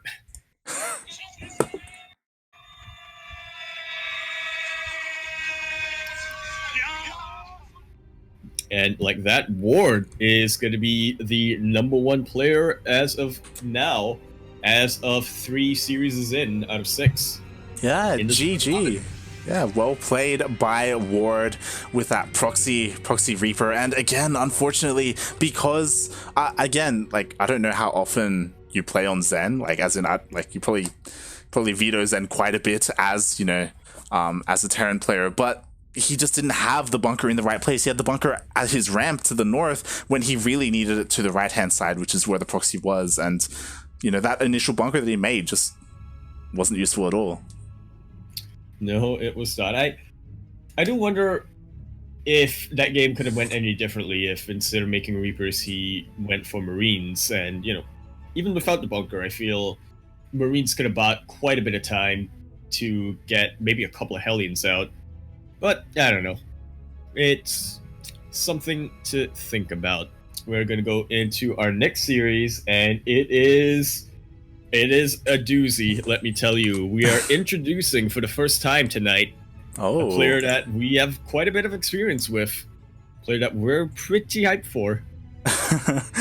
That we are. We have, I was going to say the debut. I guess the debut in NA Contenders, as we have not been able to cast a single one of his games just yet.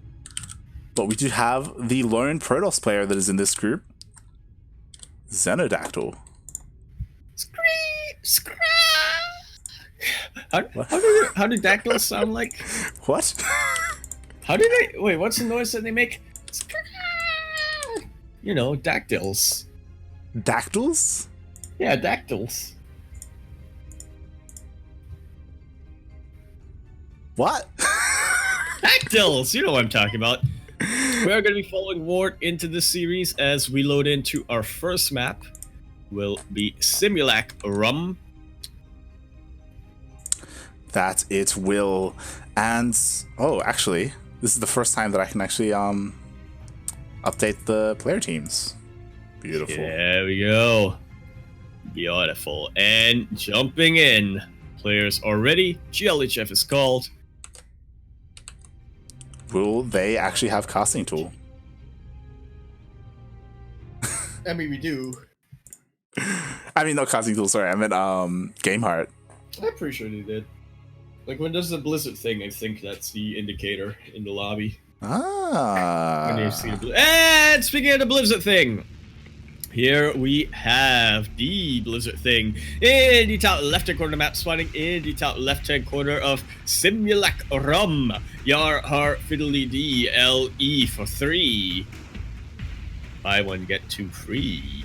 We have the Red Terran, absolutely the favorite in this entire group. Looking to make it out first place, and in fact is currently in first place. The only thing that stands against him right now, he's played 2 out of the 3 opponents that he's had to play. Now this is the 3rd. The Red Terran, all the way from America. We have Ward.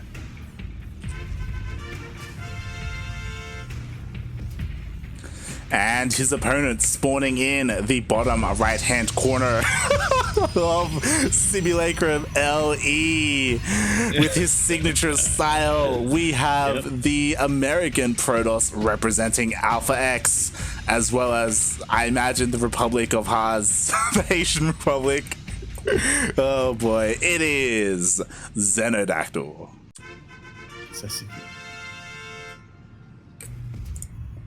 Mate. His SCV missed a scout. Mr. Proxy. He missed the proxy, but he will be scouting the main base, and the main base is kind of a fake out. He's going to see the forge, but there's no cannon rush. There's a proxy. Mate. Well, I think it's going to be a bit of contain on top of the proxy. Hey, I don't know what to expect from this, but all I know is Ward sees the forge. He's like, oh my god, there's probably cannons on the way. He didn't see the proxy. What are we going to see? That's why he's so dedicated to chasing down the probes. There's that cannon coming in here from XenoDactyl, but there are already 3 SCVs looking to take it out. And that is more than enough. It does manage to get cancelled. This probe is a little bit body blocked, but there's another cannon on the way. This probe is not even bothering to fight. It's just trying to mine a little bit. Oh, all right, the Reaper is out, and it does manage to cancel one of the cannons, and it's starting to get down another one of these cannons on the high ground. Ward should start pulling his SCVs. I think he's a little bit distracted right now. I feel like Ward's okay. He's fine. Yeah, Ward is doing pretty well. There are Zealots on the map though, and there's no wall right now. However, you could say that with the Reaper and with the Marines, he could try to kite these chargeless Zealots. That he can. He does have the Reaper here patrolling, so he will immediately spot these Zealots. And I don't know how much these Zealots can do. The Reaper's going to be kiting him as best he can. Same with the Marines. The workers are pulled. Even pulling the workers. Mate. Look at his defense coming out from our Red Terran player. Masterfully done. Only losing 2 SCVs. Yep, and with that confirmation that we don't have game heart on this map. Yep. Big rip. We do have a couple more Zealots on the way. A bunker is being made. Which is Hellions up. I think this is going to be the final nail in XenoDactyl's coffin. The wall is not up. The wall is not up. And the Hellions do manage to make it in, but now that there's high ground vision, and high ground vision being denied for XenoDactyl, I gotta say, I'm feeling like Ward is so safe. Oh, but the bunker gets delayed. Exactly, the bunker does get delayed. There is a Zealot here in the high ground. Wall again. It looks like the cannon may be able to finish up, especially with these Zealots delaying as much as they can. I think there's way too much firepower here from our Terran player. Are going to be able to deny so much of basically all of the high ground vision from our yellow Protoss. We'll be able to take out even more Zealots as they try to warp in. XenoDactyl cannot be happy right now. And with this, I feel like Ward has held, and he's getting ready for his transition. He's got a tank on the way, he's got a starport on the way, which I imagine will be a medevac. Soon we'll see him just zooming across the map, and I don't know how Zeno will be able to hold. He does have a cyber core on the way, so he will be able to warp in stalkers if need be. We'll see how he's able to defend against Ward's counterattack. That's something that is to be determined. But I gotta say, I'm a little bit pessimistic on the side of XenoDactyl. I mean, you that say being that, said, but Ward is giving him a bit of time. He's just setting up this macro. Does have plenty of time. There is a Reaper here on the other side of the map, being annoying, getting a couple of probe kills as these chargeless Zealots are kind of struggling to keep up with it. Oof. Will he be able to take one out? There's not a lot of DPS from a single Reaper, but if you can just keep kiting them. Yeah. Oh, is he going to run into the Zealots that are coming from the middle of the map? Maybe, potentially. The Reaper is still alive! How is it still alive? 1 health. That's oh the my god. Reaper in the world. Ward is starting to move across the map because he's seen everything that XenoDactyl has, which is not a lot. Yeah, to be fair, there isn't that much from Ward. The scariest thing is the tank. If XenoDactyl is somehow able to get on top of it and take it down, then there's also a Liberator though, which can defend the tank very, very well. Yes, we do have a Cyclone on the way as well, and we'll see what Xeno can do. He only has a couple of zealots. I'm not too sure about this. And here's the lib, and here's the tank, and here's everything else. Goodbye. He has two zealots. He has a cannon. Have fun. He doesn't have it's warp a cannon, gate. and it's starting to attack this Liberator, but Liberators are just incredibly tanky when it's only a single cannon. Cybernetics core is going to go down, and with that, warp gate. There's no game. GG. Well played. War takes game number 1 in the best of 3 series. Yeah, XenoDactyl not disappointing, you know, coming out strong with the cheese, but unfortunately does immediately get scouted as War did SCV scout. He did spot the forge. He was able to jump on top of the pylon and, you know, stop any cannons from going up. Yep, very good decision making coming out from our Red Terran player. Yeah, it's pretty good. And speaking of pretty good, our next map, Triton LE. That's fairly good. Yeah, yeah. We are gonna get in on it. I'm not too sure whose choice this was. It's definitely a map that you can get cannon rushes done on, but that's assuming your opponent doesn't scout you. Yeah, and it's always rough, right? Because XenoDactyl, he kind of showed his hand. If Ward wasn't familiar with his playstyle before, he is now. And with that, it's going to be a little bit more difficult to try and sneak something like a cannon rush or a proxy in. So we could see some macro. Chili Chef is called. Well, macro is. We could see a natural. We could see a natural come out from from Xeno, is what I'm saying. Look, that's all we need.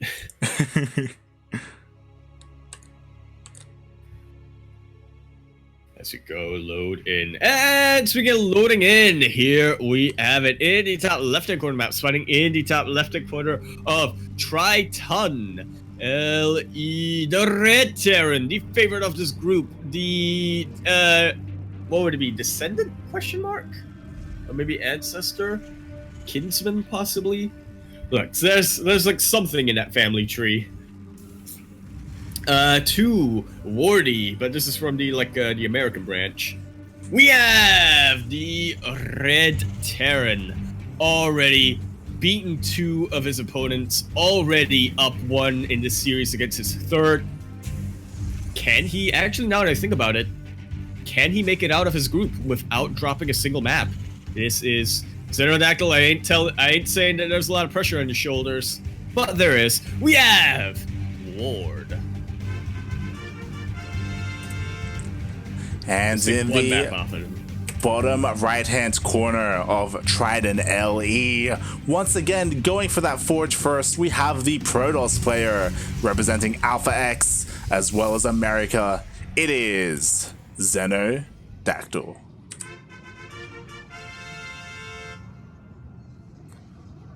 Hey. The reverse marker as some.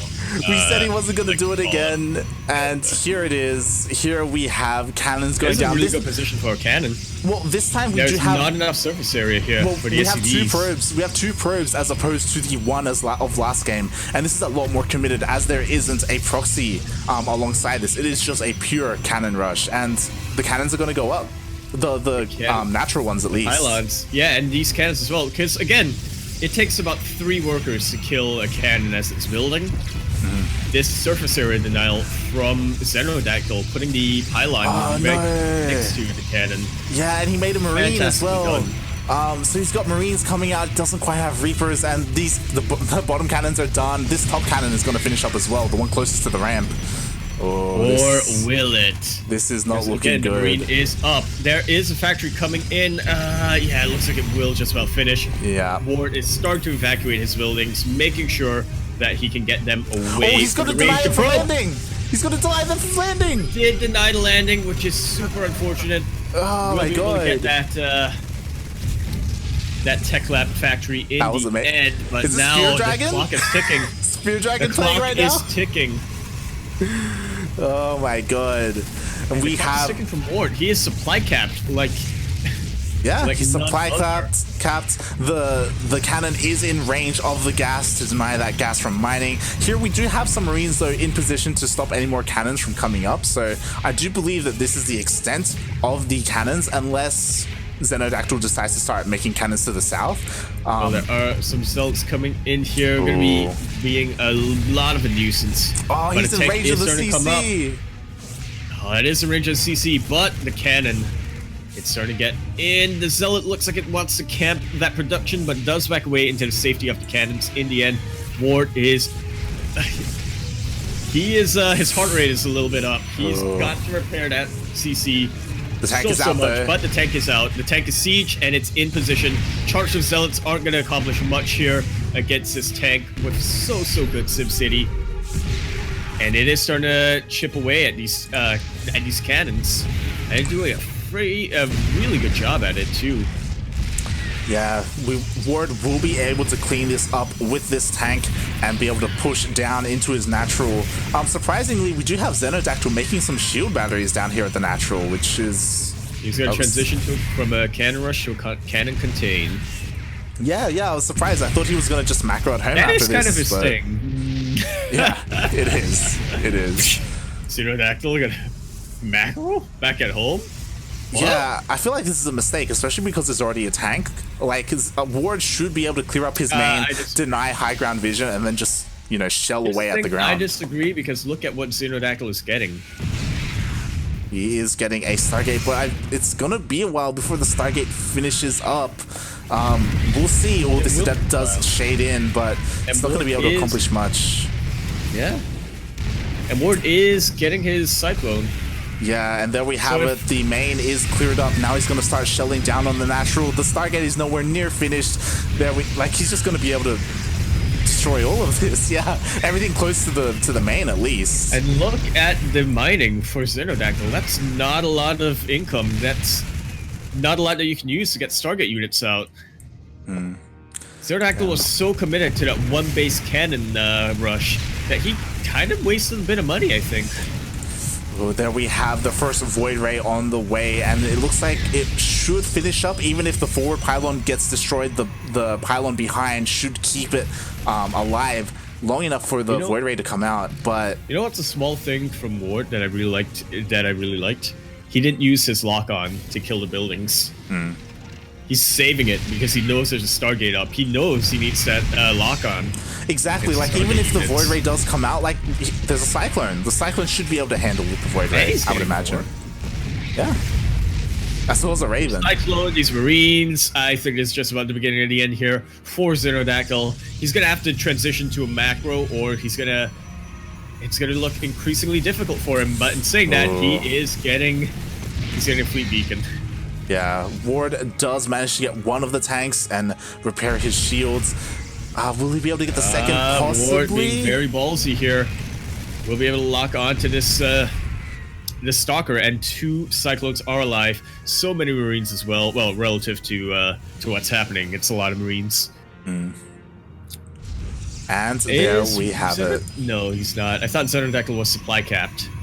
Hey, XenoDactyl, he's got a Tempest on the way. And that is what you definitely want when you're facing Cyclones. If you think Cyclones are going to lock on, what is the range of lock on? It is, I can't tell you much, it is at least equal to that of a Tempest. Yeah, and with this Tempest coming out with long range and these 2 supporting shield batteries, now 3 supporting shield batteries, like this Tempest can siege for quite some time. And maybe even buy more time for more Tempests. There's a lot of anti-air though, if Ward just pounces on them right now. He's giving him time though. He's giving XenoDactyl time to build more Tempests. But in saying that, it does look difficult to run down there. There we have the scan. Now the tank is able to shell away. But 2 Cyclones are going to lock onto these Void Rays, wasting quite a bit of energy here that could have been used on the Tempest. There is only 1 shield battery that's full of energy right now for XenoDactyl. It is a little worrisome having 2 tanks there to protect it. But I think he has enough, I want to say.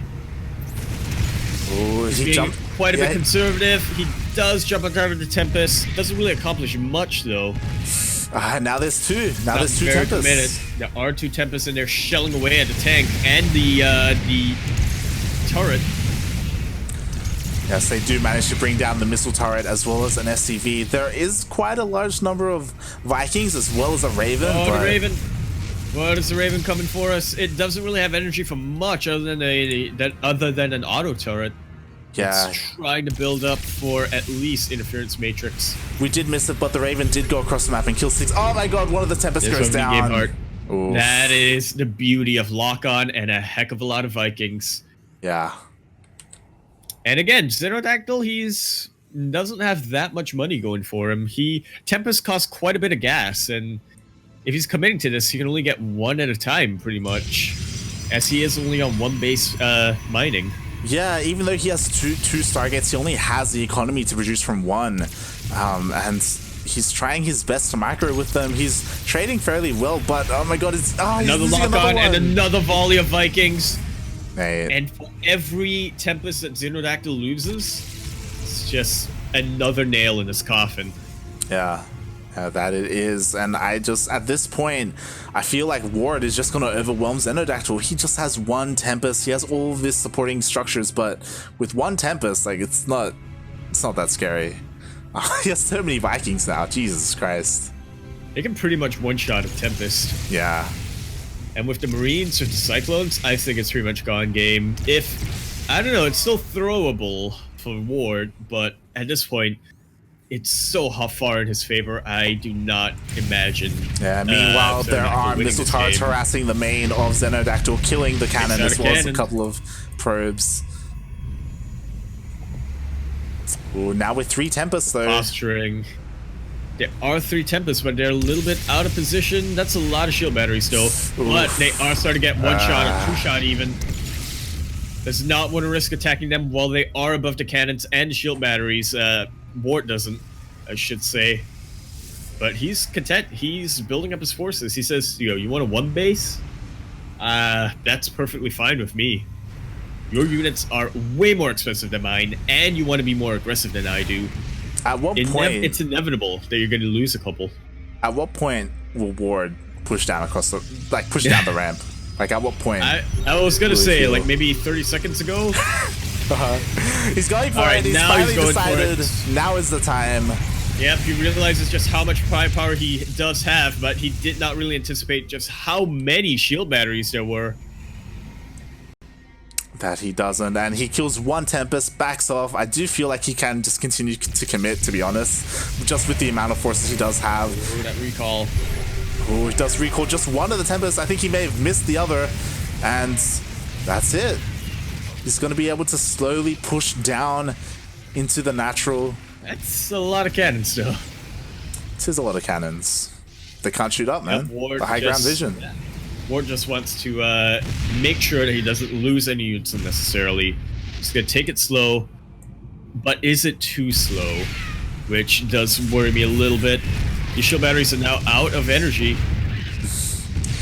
And now they're 2-6 shelling away. I think Ward should be fine. Yeah, he should be fine. He's just, I didn't realize. Making sure he's safe. Range of another cannon. Yeah, he's just being safe, making sure he doesn't accidentally, go down and lose his entire army. But at this point, there's just 2 Tempests left. SCVs are pulled. Yeah, he's repairing his army. A lot of repairs. And it actually, in conjunction, can act as a pretty good buffer for these cannons. Another Tempest goes down. And Ward is being very careful with how he wants to position this. Clumps up his Vikings so that they do shoot all at once. Tries to maximize all of the DPS that he can get. Does not want to allow these Tempests to really rejuvenate on shields. Takes out another one. Just look at the army supply difference, I think. Yeah, exactly. Really, now there's just take this out right now. There's just 2 cannons stopping him. Yeah. Using his lock-ons very conservatively. And I gotta tell you, like, we've kind of hit the point where I'm like, please just end it. Please just end it, Ward. This is just we know how this is gonna play out. He's been dying in slow motion for the past couple minutes. At least Mac will get a second base, right? I mean, you say that there's 3 gateways coming on the other side of the map from XenoDactyl. He does have. He doesn't have the mining to sustain that. He's long distance mining right now from the natural. He doesn't have the mining to sustain that, though. Yeah, he's fine. He's got plenty of probes. He's long distance gas mining as well from the natural. Ward is ending it. The Ward, he's finally going to get his natural. Meanwhile, Xeno's going to get his natural. We're going to transition into a late game. Yep, Ward is just gonna clear out his natural. We got a robo. We got a robo on the way. Clear out his natural, secure his base, and then just stay on his side of the map for another 20 minutes. He's just gonna, get a third and then a fourth and max out. Meanwhile, Xeno, he's gonna get a natural and a third and max out. I like the land of Vikings. Oh my god. Okay. Ward, he's finally pushing across the map. Meanwhile, though, there is a proxy. Slow march for the March of the Vikings. Hold on, there's a March of the Vikings, but there is a proxy gateway here with a bunch of units being morphed in. They could sneak into the main and run into tanks. You never know. They could try. Charge is being researched right now for XenoDactyl. It is being researched. Stim is being researched for Ward, but there are no Marines with this army. Mate. Yeah, kind of surprising that after being so dedicated in that he decided not to transition to mech, but transition to bio. Here we go, base trade. We've got XenoDactyl pushing into the natural. Base trade. Oh, the tanks! The tanks are so exposed! Oh, what God. is gonna happen? He's gonna lose a tank! The tank's gonna go down! Oh, he loses a tank! Oh my this God! Is about the beginning of the end here. I don't see Ward winning this at Ward all. just managed to hold on. GG!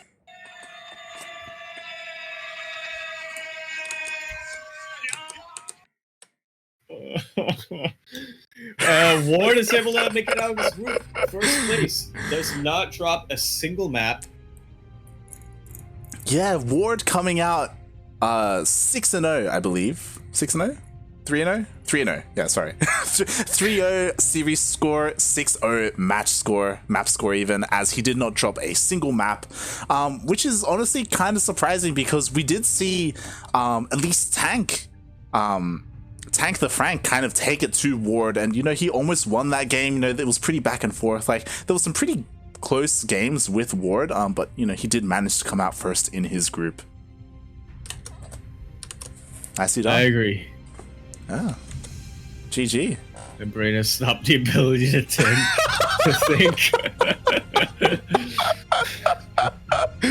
That game broke you. It's like the game ended. Why is it still happening?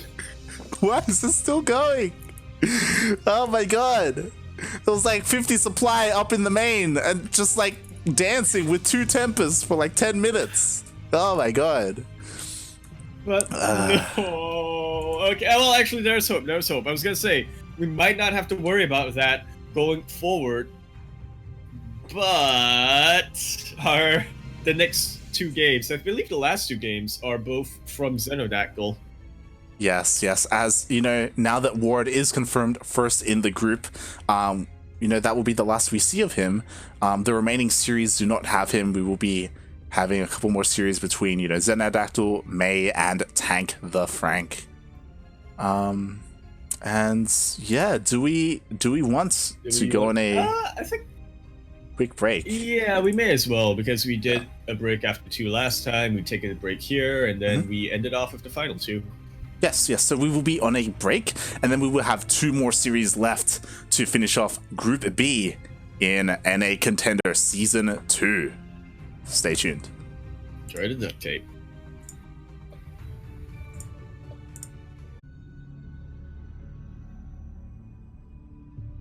And we are back for the final set of series of the night.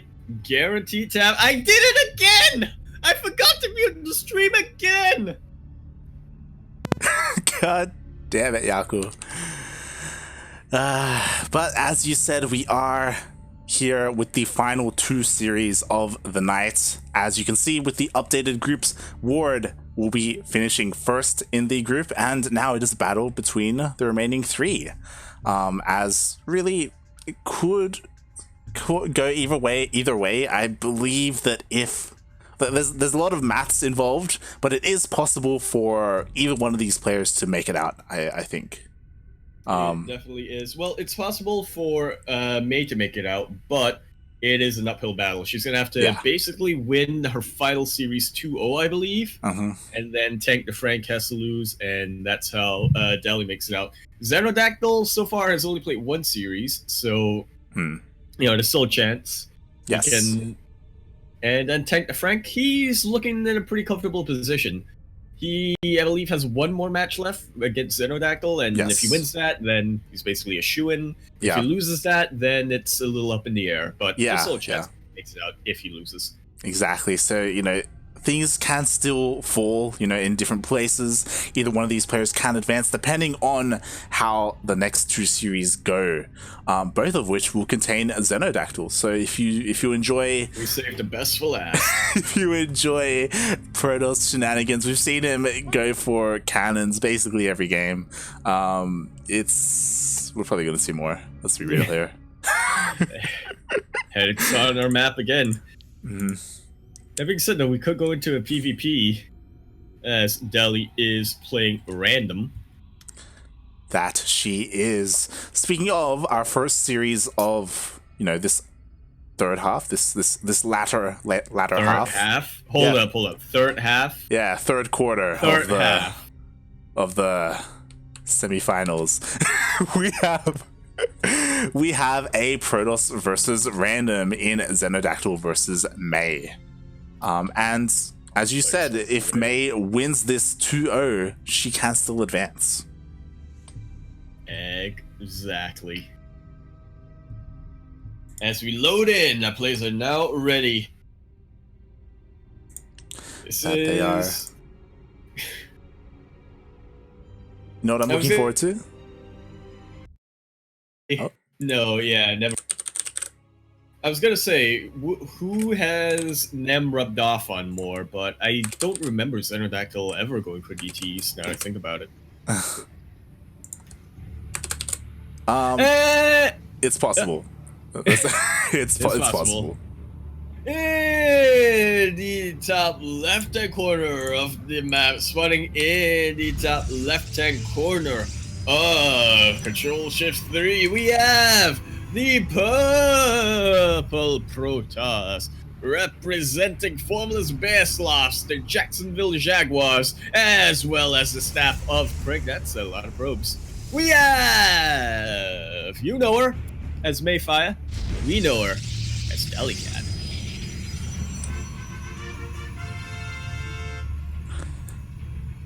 And fucking called it. In the bottom right-hand corner of Triton LE, we have the Protoss player, we have the Cannon Rusher. He is representing Alpha X as well as the land of America. It is XenoDactyl. Yeah, and Ellie knows how he plays. So, we did have Dali pulling all those probes, and for good reason. Dali does deny one of the pylons here being built behind the mineral line. There is another one here in the high ground, a couple more going down in the low ground as well. And Dali, pulling a fair amount of probes, has a Zealot on the way. Could potentially hold this up. Trying to deny as much high ground vision. I think she's a little bit too dedicated here on the low ground, trying to take out that pylon. She just needs to focus on the probes. Does get a body block. And that is crucial right there. And so there's only one probe that she really has to worry about. Doesn't have to worry about this pylon though, but the Zealot is pretty tanky, and it will be able to take out that pylon without losing too much. There's still one pylon still left though, and Dali actually not minding at all. Good surround, does manage to take out the last probe, and there's just a pylon here on the high ground, and that is the end of the cannon rush. As far as you know. So far. So XenoDactyl is rallying 2 more probes. Oh my god. It's not over. It's not over. XenoDactyl, he's committed. He wants this to happen. And Dali Yeah, May will be able to clear up the high ground pylons. It will take some time for Dali to move down into the natural, and XenoDactyl is looking to take advantage of that. So she can't get her stalker. Oh no, she's even trying to chrono boost as well. Feels very, very bad. Feels bad, man. And the probes are back. Yep, they're back. We'll be able to get the high ground vision. They do. And the pylon goes down. Pylon goes down, and it's going to be so hard to take that down.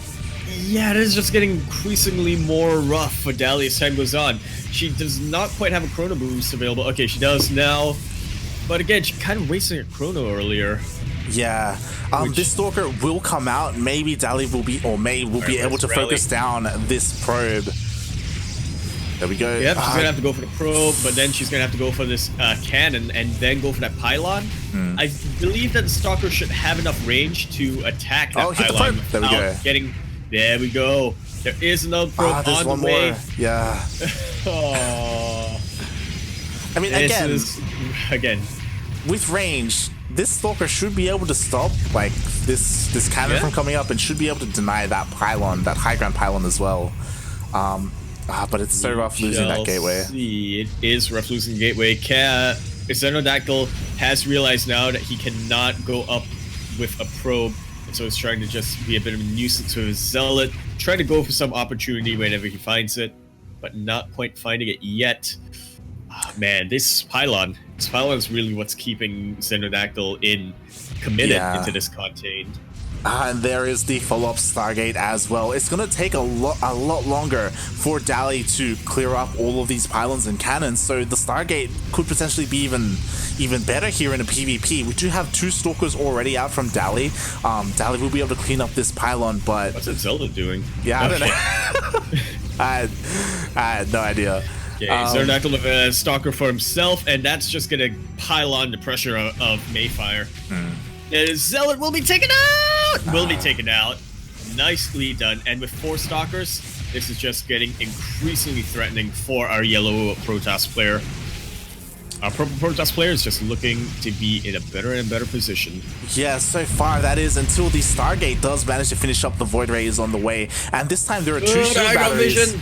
The high ground vision. Providing so much high ground vision here, except Dali can't really deny that because of the shield batteries.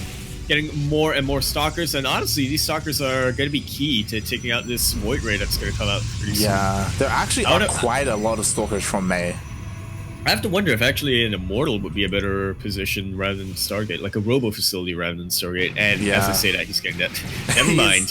He is getting a Robo, but it is, Alright, takes out the Stalker, and now these Stalkers of Dali are uncontested, wiping out the cannons on the high ground, wasting the energy from the shield batteries. Exactly. More importantly is that energy was wasted on the cannon, and now there's no energy. The cannon and the Stargate. Oh my god. Absolutely a huge move. Make it just go down. Stalkers are moving down, which she is. Not quite targeting the Void Ray yet, but as we see her do, does manage to take it out.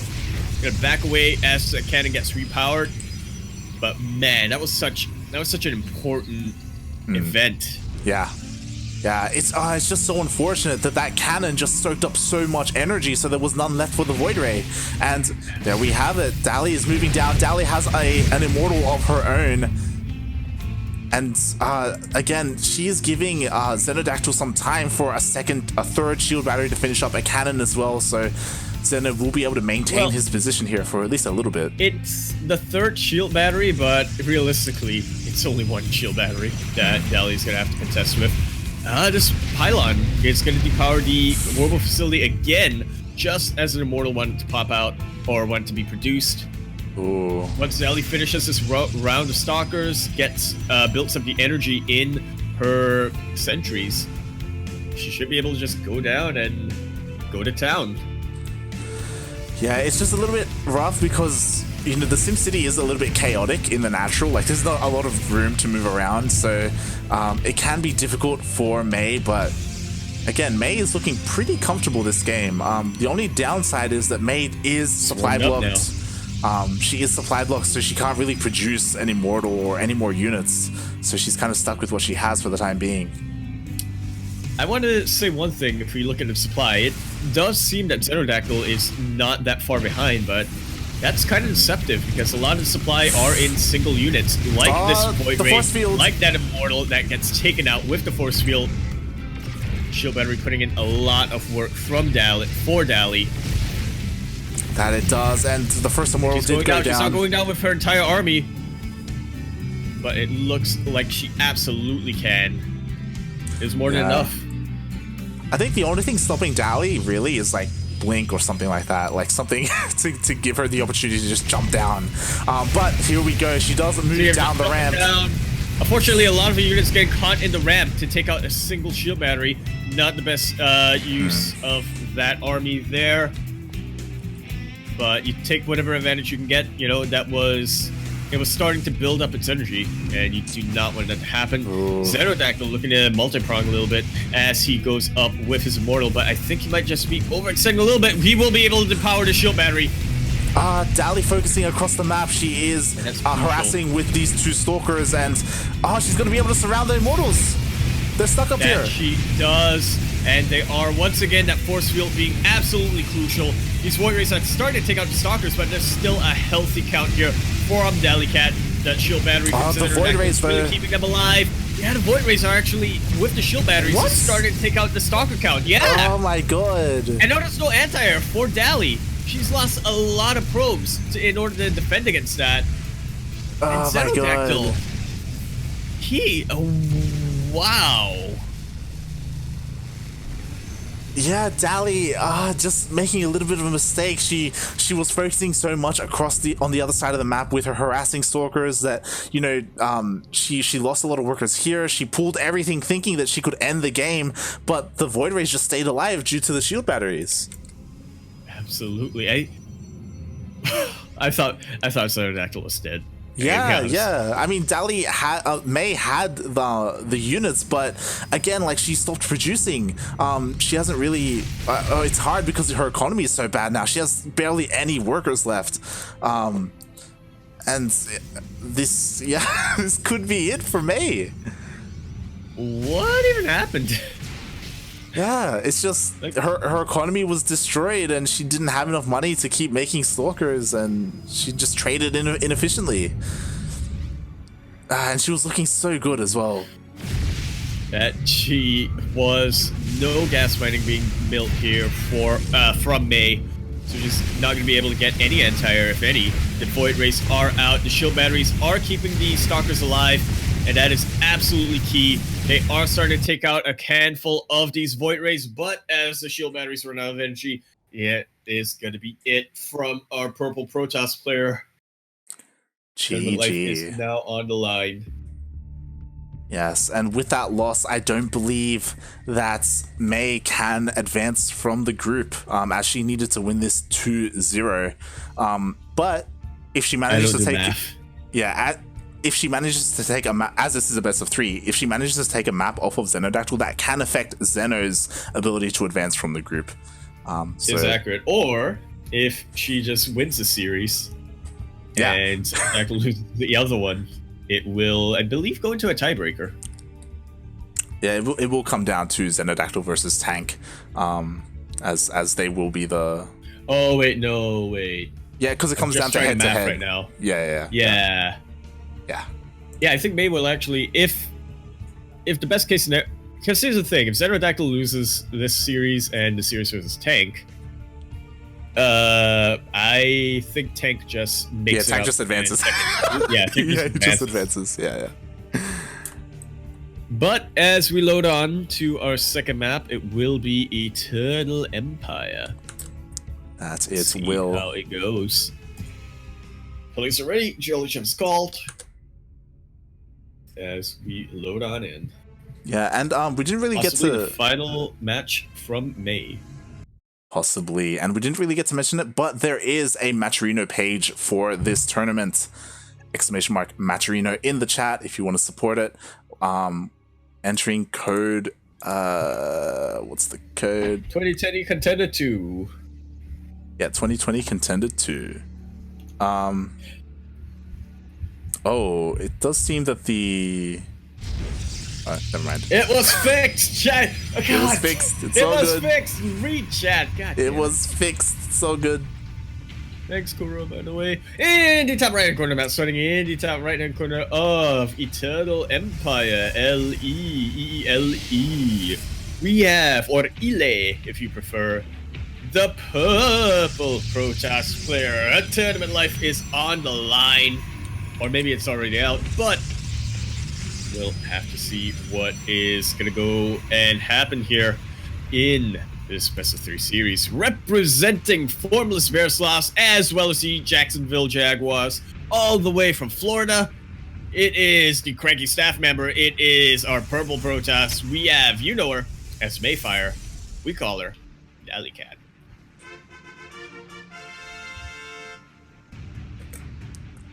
And in the bottom left-hand corner of Eternal Empire LE, we have the Protoss player, once again, cannon rushing with Forge first. It is XenoDactyl.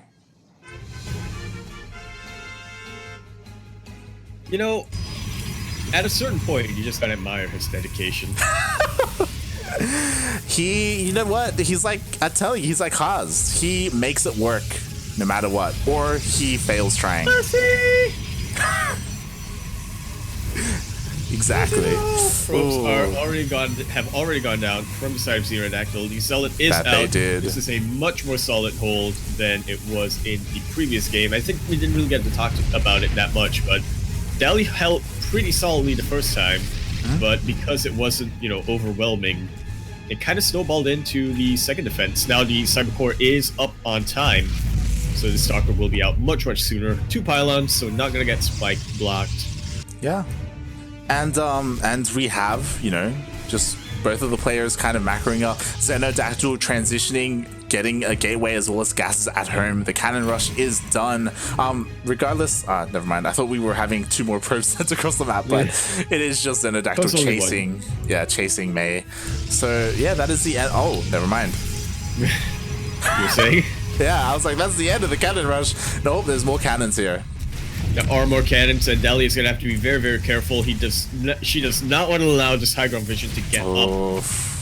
Cannon is in place, but the high ground vision is gone. Yeah, and as opposed to game 1, this time in game 2, Dally does already have 2 Stalkers as opposed to 1, so she will be able to clear up the natural much faster and move down and take a natural. Take a base. That is accurate.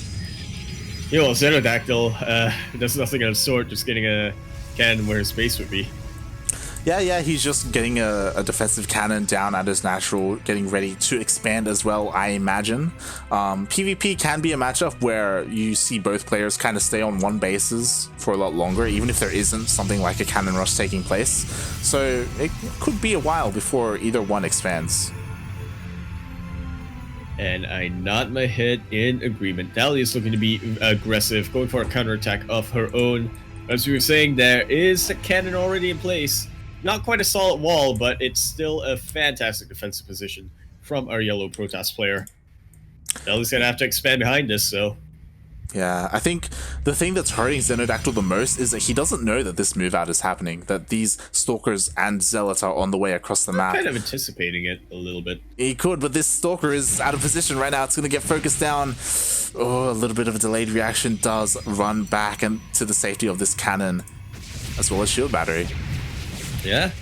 Dally is focusing now on the cannon, pulls away as the Stalkers get injured.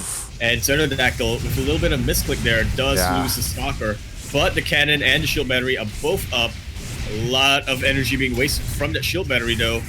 And now there is nothing to heal. But that being said, May's units are very badly bruised. Yeah, I think that'll be the end of this aggression from May. Meanwhile, we do have a Stargate coming down from XenoDactyl. He really loves his Stargate transitions from Forge first. Like, he's done it every single game. Oh, this time not choosing. This is the first time he's not containing with it, though. Yeah, and this is the first time he's not making a Void Ray first. Yeah, and I think here's the thing, though. as you said, he's not containing his opponent, so there's really no good reason to get a Void Ray this early on if you're making a Stargate on your side of the map. Oracle will be much faster, will go around, get a lot of kills. Yeah, and again, May has no idea that this Stargate is on the way. Hold the phone!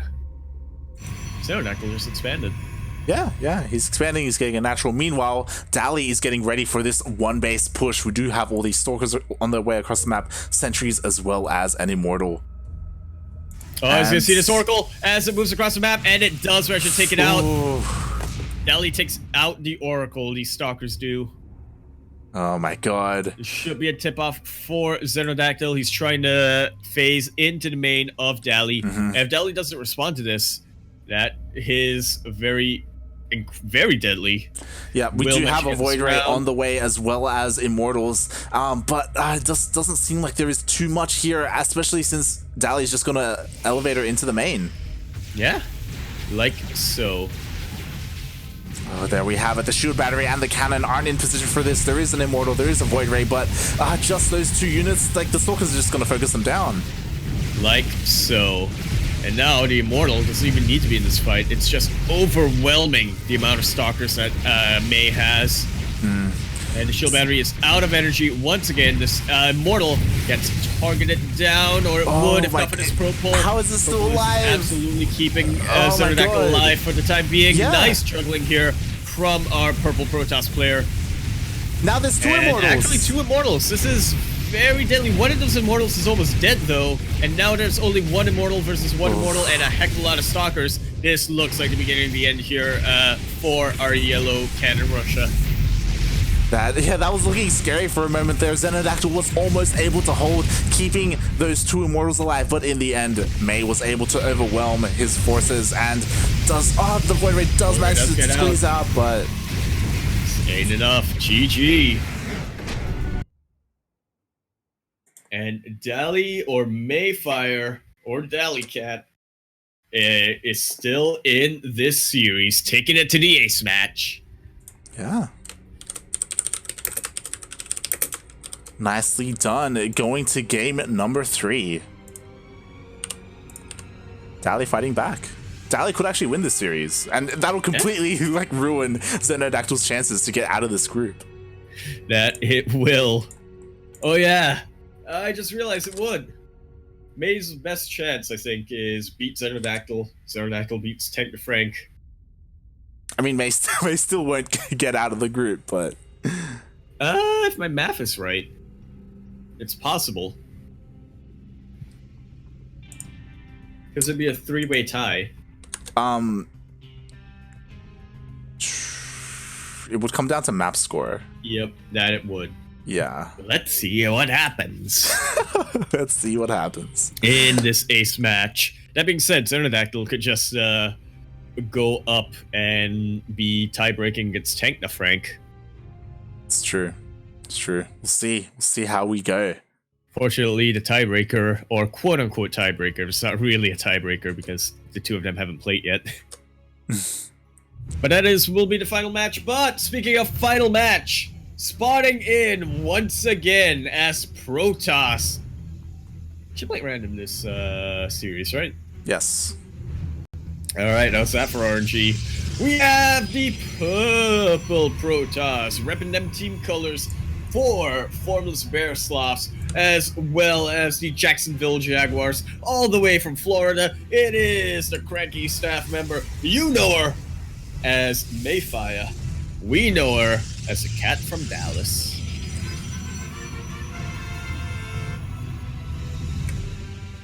And in the top right-hand corner of Zen LE, we have...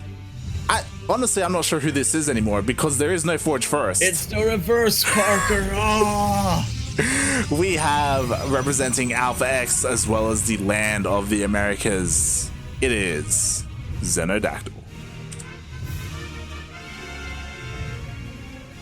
Repping them team colors, black and yellow. That he is, and yeah, he looks like he's playing more or less straight up compared to XenoDactyl, at least. Like this is crazy. This is nonsense. It is. Oh my god. Meanwhile, you know, there are a lot of probes out there on the map. We do have May confirming that there is a gateway at home as well as a cyber core. Oh, it does look like the probe will go down. Body block a little bit, but does match mineral walk away. Don't turn. Don't make a sharp turn. Don't make a sharp turn. Don't make a sharp turn. This probe is one hit away from death. Oh, he's able to live for a little while. Yeah, meanwhile, 2 hits away from death now. We do have XenoDactyl with a gas steal. Mate. Need the dojo of Dali. Mate. Dojo of Dali. What is happening? You need the dojo of Dali. Dali, a little bit of false sense of security, thinking that a Protoss won't gas steal. Oh, Xeno does it. Thought there was some solidarity there, but remember, XenoDactyl doesn't see a Protoss player in front of him. He sees a random player. Exactly. That he does.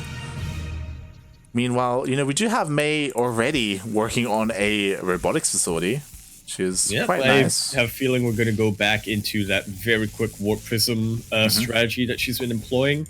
I imagine so.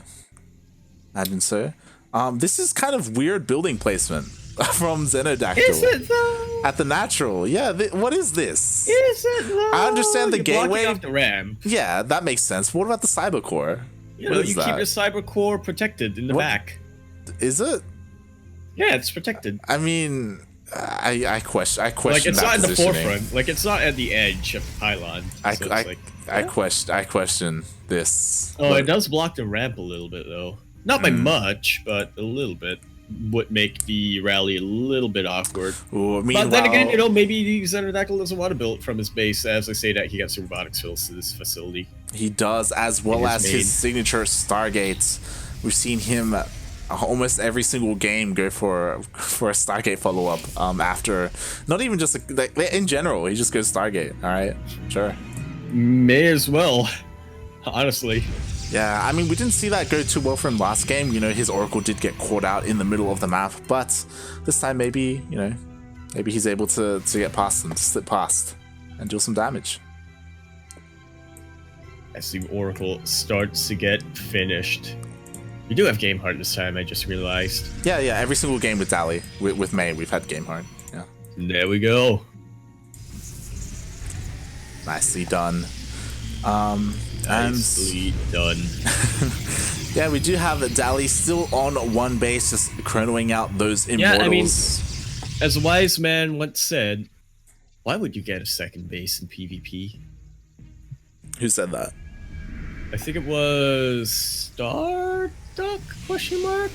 No, it wasn't. It was one of the American players in MSO. Reality? Maybe. Oh, the Oracle is in. Does come in, and no shield battery to save them. These probes. A little bit of mistargeting there, but does not, or rather, XenoDactyl is unable to really get too much damage done here. The Adept, one of them commits to the Shade, and will be mowed down.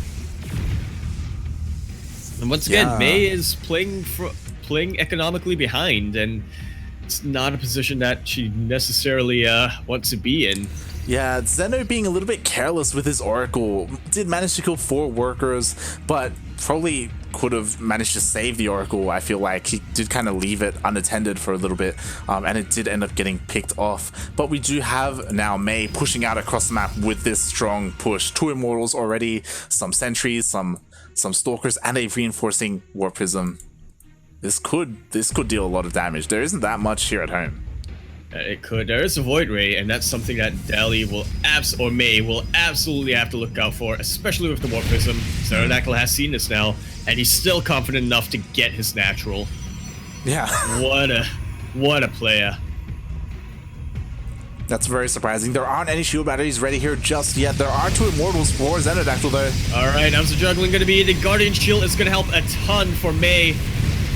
And the Stalkers will come in. They aren't quite targeting down the Void Ray, and that, I think, is absolutely crucial here. Will very quickly try to warp in a couple of more Stalkers, and actually, May is pushing XenoDactyl back up the ramp. Yeah, surprisingly, XenoDactyl didn't focus down the Warp Prism of May and just let it move forward. So because of that, May is able to reinforce this push and continue to push into the natural, destroying this cyber core, stopping any more Stalkers from being made. Well, she's gonna need eat a decent amount of anti-air if she wants to contest against the Sky Army of XenoDactyl. One thing to keep in mind is that the Sentry was taken out for Mayfire.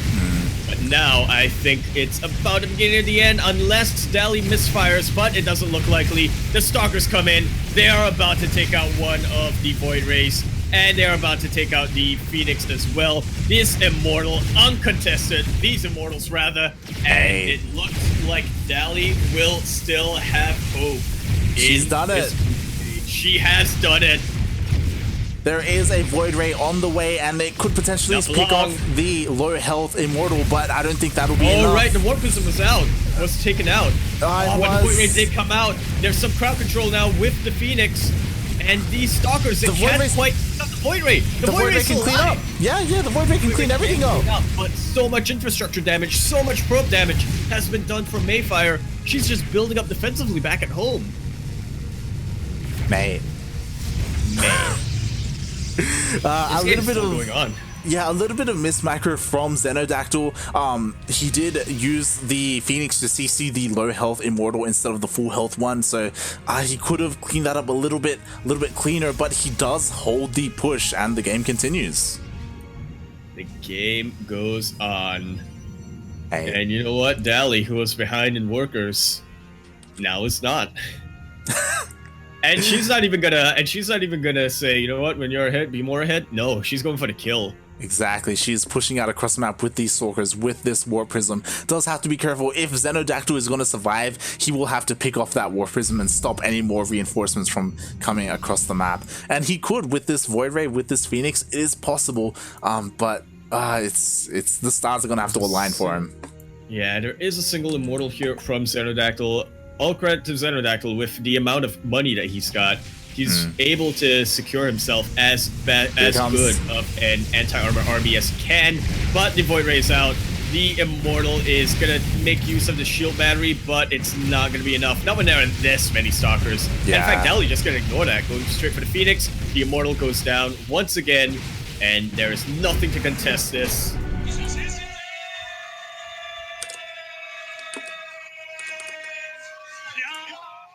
Mayfire still has a chance. Mate. Oh my god. Here we are, tied up 1-1. And... oh wait, no, not 1-1. What? No, that was the ace match. Yeah, that was the ace match. Sorry, I was looking at Wikipedia and I was like... 9. May takes down XenoDactyl 2-1. Mate. Xeno, what's I felt like he was the favorite going into that series, and she manages to take him down. GG. G to the G. And like that, we're going into our final match of the evening. This one series is going to determine who's going to make it out, whether it's going to be a tiebreaker, what is going to go on. It is a TVP, and it will feature another one of our favorite... no, it will feature somebody who we haven't seen in a while. The man with the best name. It is TankThaFrank. Mate, Frankie. He's going to be going up against XenoDactyl in the final series of the night to see who makes it through. As at the moment, if XenoDactyl wins, like, things are going to get a little bit crazy, because then all three of them will be tied up with 1-2 series scores, and then it will go down to map score. And yeah, I haven't quite calculated what the map scores are. We'll do that at the end, and we'll see who makes it out. We'll have a drum roll. Well, we know Ward made it out. Yeah, we know Ward is at first, but second place is still up in the air. That it is. And speaking of the air, we are going to be going into Simulacrum for our final, or the first of the final. There we go. There we go. GLHF is called. Yep, goes in the lobby chat. Yeah, players, they're pretty excited. They want to show what they got. XenoDactyl obviously wants to make it out, but TankThaFrank. You see, the thing about these players we got here, like XenoDactyl, he wants to make it out of the group. But TankThaFrank, he wants to make it out of the group too. but there's only one slot. But then the third part, there's also Mayfire who wants to make it out of the group, but she's played as much as she can play. It's all up in the air. Who is going to make it out, Light? Oh, they both want to make it out. You know what, Yaku? If you want to make it out of the group, you have to win. And if you want to win, you have to play the game. There it is. And speaking of play the game, we know these two players, they play the game quite a bit, as they are here in the group of the NA Contenders. Group B, what is going on? We have in the bottom right corner map, spawning in the bottom right hand corner of Simulacrum, your heart fiddly DLE for free. Get a 3 and you will be. What? I'm trying to think of something that's. I'm trying to think of an adjective that ends with E. The only thing I can think of right now is B, but you can't rhyme B with B. In the bottom right corner map, spawning in the bottom right hand corner of the map, we have the yellow Protoss, repping them black and yellow team colors. We know him for how he plays, or how he reputedly plays, but he has actually switched it up a little bit this time. We have the reverse Parker. It is XenoDactyl.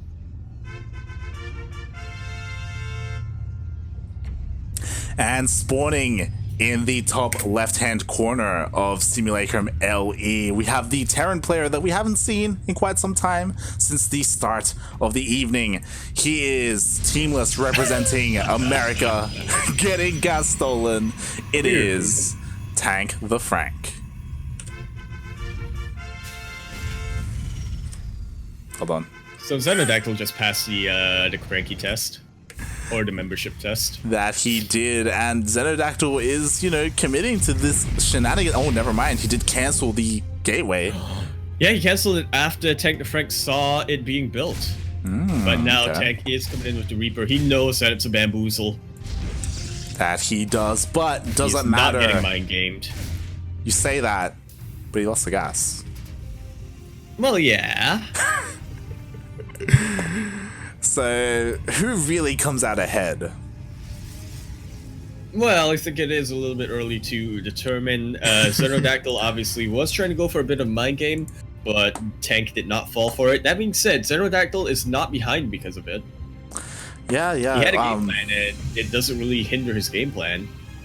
That it doesn't. He is making his CC on the high ground, just being a little bit safe, making sure he does manage to get it up. He also has a bunker as well, so, you know, playing pretty standard, pretty straight up as Terran openers go. Pretty much, yeah, the 1-1-1. That's what standards you can get. I mean, the 1-1 is looking to. Well, yeah, the other one is coming soon. TM. Oh, this Marine, a little bit unfortunate, but 2 Marines are enough to deter the Stalker. XenoDactyl wisely knowing that he cannot fight well, his Terran opponent has the defender's advantage with the reactor. That he cannot, but he is being annoying. Yeah, he's trying to, you know, find a way in, trying to find some damage. Oh, he will be able to save his Stalker. Or at the very least, trying to distract Tank from his macro. That he is. Meanwhile, this Reaper has just been chilling here at the bottom, and he's gonna get caught out by the Stalker. Oh my god! If he runs to the right, he's gonna run into him. Oh! Mate, that was beautiful. That was a flank if I ever seen one. Meanwhile, Tank will be finally lifting and landing his natural base, and there we have it. We have the Stargate on the way. We have another Rax on the way as well. I can't imagine we're going to see like a building swap. Oh, and finally we do have Tank reclaiming his gas. Or at least trying to. Well, yeah. I was going to say, I was like, wait, is he getting... Oh, yeah, he is getting the 2 gases on the low ground. This is a man who needs his gas. That he does. XenoDactyl, kind of surprisingly, just playing out a standard macro game. Getting his Blink, getting his Observer. Yeah. He is going to be a bit aggressive with this. In fact, he might just try to Blink into the main, but other than that, you know, compared to what we normally see of XenoDactyl, it's not, you know, it's fairly macro-oriented. Yeah, 2-base blink is definitely something that we could see. We do have an observer on the way as well, and there is this little area to the right side of the main base of TankThaFrank that he could potentially blink up into. So oh yeah, there is no vision here in that sort of lower corner, and even in the upper corner. XenoDactyl is getting his warp prism. That he is. So we will be seeing these stalkers move out across the map and be aggressive, I imagine. Meanwhile, he's getting a third base. Ooh, so he's not fully committing to this either. Nice. Is this XenoDactyl? Hey, he's feeling the pressure. He knows this is the last series of the round robin. Last series. Yeah, he's got to take this as serious as possible. And take it seriously, he does. This is, I can sort of see the checklist in his brain, right? He is sort of reciting it to himself. He's saying, all right, so long as I stick to the plan, I'll be fine. Something I experienced a couple of times as look, I don't know what his plan is. look, he's got a plan. But I'm just saying, it's like, but you know, in those situations where you're like under pressure, it's like the final series, you know? You don't want to risk too much, right? Yeah. So like, I got a plan, gotta stick to it. Yeah. We know what the plan is, but there's a plan. Later on, he DMs us like, "Oh, I actually didn't really have a plan. I had no plan. What felt natural. Yeah, I just sort of did what felt natural. I had no idea what I was doing. I've never done that before in my life. I've never not gone forge first. You know, at the time, it just seemed like the right thing to do, so I did it. Yeah. But it does seem like it's going to be the right thing to do. Tank could get caught out here, unsieged, as XenoDactyl does move in, going for a bit of multi-prong as well. Ooh, does get the observer caught out, and Tank is sieging. What unit is he sieging? Liberators. It's tanks. So we do have these stalkers moving out across the map. We do have a pylon up here actually instead. I thought he had the war prism. Never mind. And he saw the Viking, I think, and he backed away. Unless he lost that warp prism. Nope, the warp prism is still alive somewhere. Yeah, it's at the third. Yeah, he backed moving away. Out. That he did.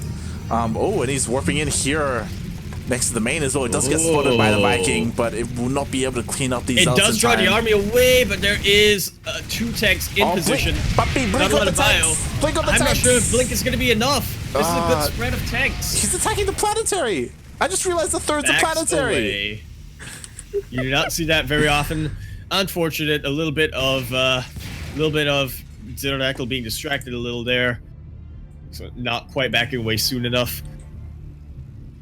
But that being said, he's building up some Colossus, which on paper is a bit of a questionable move, but just considering how marine heavy Tank is being right now. Yeah, this could work out very well for XenoDactyl in saying that there are 2 Liberators with this army. Liberators do fairly well against Colossus compositions. Meanwhile, XenoDactyl taking a 4th base. Mate, this is the first game of the night where we've seen a 4th base. What? Oh my god. Well coming then, out of XenoDactyl coming in of all people. Mate. Well, we gotta hand it to him. He does subvert expectations. That he does. The cheesiest thing a cheesy player can do is play macro. Exactly, and it could lose him the game. We do have Tank sieging up here. Look at his positioning here. Thermal Lance is not quite done for XenoDactyl. Look at the position here on these Liberators. Yeah, the Liberators the best use of it that it can off this dead air. The Marines are starting to go in, but they do get melted from the Colossus as Thermal Lance has now completed. Yeah, I would like to see a couple of Zealots come down from XenoDactyl as he does make a couple now. I was going to say, Tank's army is actually very vulnerable. There are no medevacs. All of these Bioforces are falling. And there's just exposed tanks left. The Stalkers go straight on top of these Liberators. The Zealots go right on top of the tanks. The bio has been cleaned out as there were no medevacs coming out from Tank. And Tank is still not making any medevacs. Yeah, dude, this pylon I just noticed, that was absolutely crucial in that defense. It was. I feel like and I'm now we saying crucial a do. lot today, and it's getting weird to say. we do have a counterattack, and again, like each of these stims is hurting Tank so much. There are just no medevacs. Finally, 2 in production. He's been prioritizing these liberators, and I mean, I guess the liberators keep him alive, but like this bio is just so vulnerable. He wanted to take out the 3rd base, but what Tank didn't realize was he didn't take out the 3rd base, he took out the 4th. That he did. And as you say that, he does scan the 3rd and does confirm that it is there for XenoDactyl. Meanwhile, XenoDactyl trying to reclaim his 4th. Oh, and he's Tank is so exposed here. Tank is so exposed here. Yeah, there are no tanks here. Alright, he was moving into, yeah, no that tanks, artifact period. here. The Liberators are not in position. A lot of ghosts here, but they don't really get to pop their EMPs. There aren't a lot of Stalkers here, and not a lot of anti-air. Nice EMP comes out from Tank, and it does manage to chase XenoDactyl all the way back. Oh, the Zealots, Tank though. is trying to chase this. Yeah, Tank is trying to chase this, and I'm not sure if he really should. There isn't a lot of anti-air here for Tank, though. Yeah, so meanwhile, there make it out. There are Zealots in the main of Tank, and they are just taking down SCVs. They're going to be able to take out the Tank as well, messing up the infrastructure for TankThaFrank. The Tank goes down. XenoDactyl. I don't want to say he's been dominant, but he has just been so ahead in this game. I'm pretty impressed. I do like to see this coming out from our yellow Protoss player. Yeah, and even though set the pace of this game right from the start. Even though his force was pushed back, he was able to save his Colossus. Now he has 4 Colossus, and he's now reinforcing it. And look at this pull from Tank. He is absolutely all in, mostly with a bio army, which is not really what you want to do versus a Colossus-based composition. There are a lot. The EMPs were absolutely huge. The SCVs got shredded, but that's not really the important part. XenoDactyl is juggling like his life depends on it right now. But actually, the fighting force of Tank has been taken out. These immortals, or not immortals, sorry, these Colossus are still alive, and they are wreaking havoc. Good game, well played, and I absolutely agree. That was beautiful coming out from XenoDactyl. Beautiful. GG, well played. Mate. I don't know if it's just because my expectations of a macro game are low, but I don't know. I was very impressed with what I saw from XenoDactyl that game. Yeah, he played that out very well. And TankThaFrank, he had a very unusual style that I haven't really seen before. You know, his 3rd base was a planetary. He skipped medevacs and went very lib heavy. You know, he had his own style, and up against XenoDactyl, it's like the push was fairly strong, but the bio was just hurt so much that eventually it just kind of fizzled out, and then he didn't have any more tanks after that. I feel like if you're gonna play this sort of medevacless aggressive style, you have to go earlier, even before you research Stim. You just have to go in, maybe take an SCV if you want a bunker contain or something, but you just have to hit the Protoss player when they have next to nothing if you really want to be this aggressive. But yeah, Tank rather waiting a little bit for his Stim to be complete, but again, as we saw, didn't have the medevacs to back that up. Every time he pressed that T button, a little bit of life just poof. Poof. All right, Zen is going to be our next map of the evening in this best of 3 series. Look, I don't know what to expect from this map, I gotta say. It's not the most popular map in the map pool, so I think we might be in for a treat, whether it's either player who decides to initiate it. GLHF is called, our players are ready. Ready to go in. What was the first map? It was Simulacrum. It was. Just updating the Wikipedia.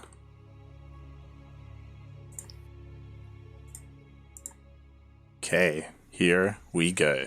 Here we go, man. In Zen. L-E. Possibly the... Oh, that was a quick pause. In very what fast. was possibly the final... whatchamacallit, game of the evening. In the bottom left-hand corner map, spawning in the bottom left-hand corner of Zen. L-E. Keep it calm. Keep it Zen. Shut the hell up. I'm trying to impose Zen! We have the yellow Protoss. He's got a reputation, and he's been living up to his reputation, but he's been showing us another side of him he can be just as dangerous in a macro game as he can in a cheese game. It is the Reverse Parker coming in all the way from America. I do believe, don't quote me on this, but I do believe that he is from somewhere in the West Coast, but don't quote me on that. We have XenoDactyl. And spawning in the top right-hand corner of ZenLE, as well as proxying on the left corner of ZenLE, we have the teamless Terran player representing America. It is TankThaFrank. Still one of the coolest names you've ever come across. It's beautiful. It's amazing. His name better be Frank, otherwise... Just saying, it's gonna get some messages. It's very far out. It's like Jefferson.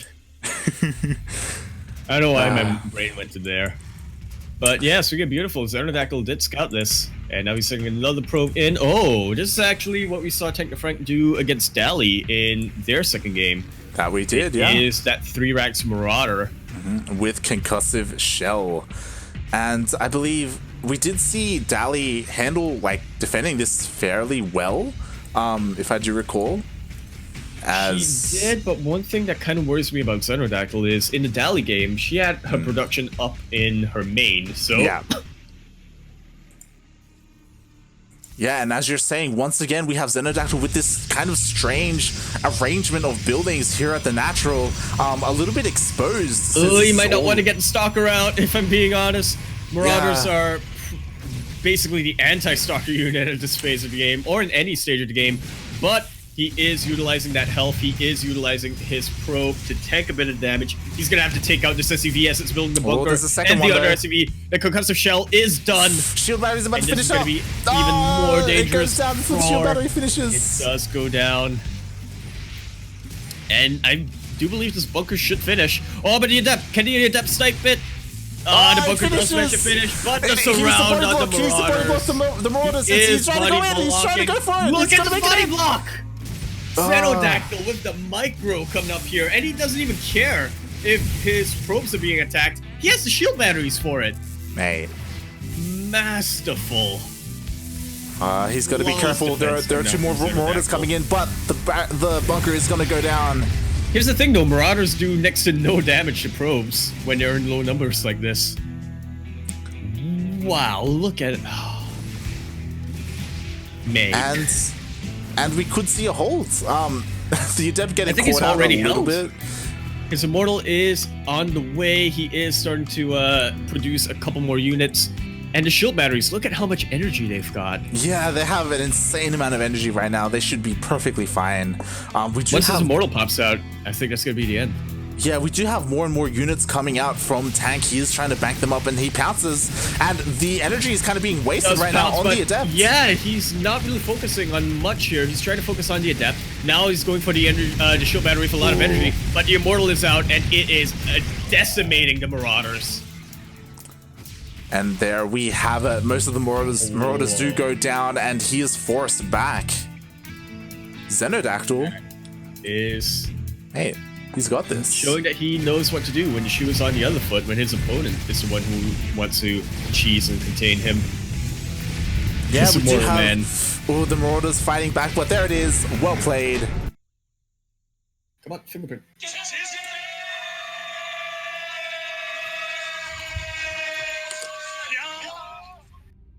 Fantastic defense coming out here from a Protoss player. Whoo! Mate. If you were somebody who thought that XenoDactyl was just a cheesy cannon rusher, here's the series for you to watch. Yeah, I mean, he could still be a cheesy cannon rusher. Yeah. I mean, he is, but that's not all he is. Exactly. And there we have it. GG, well played. XenoDactyl does 2-0 ward in the end. And now, let's... TankThaFrank. So yeah, TankThaFrank, sorry. Not drop a single map. That he did not. I was just looking at Wikipedia. Alright. Alright, let's do this. So... Alright. XenoDactyl... Yeah, hold on, this is gonna take a while. So XenoDactyl lost the series against Dali, against May, right? Yep. 1-2. 1 against TankThaFrank, 2-0. Yep, 2-0. Okay. Hold on. Are we gonna get a 3-way tie? Please tell me it's a 3-way tie. Because as we were saying, TankThaFrank beat May beat XenoDactyl, XenoDactyl beat TankThaFrank. It's gonna have to go down to map score, but I actually think, does XenoDactyl make it? I can't math. Hold on. Yeah. Hold on. I'm just adding everything up. Win 3. XenoDactyl, I believe, has a 3. 5. Okay. 3 wins. Huh. It's a 3-way tie! Okay. So,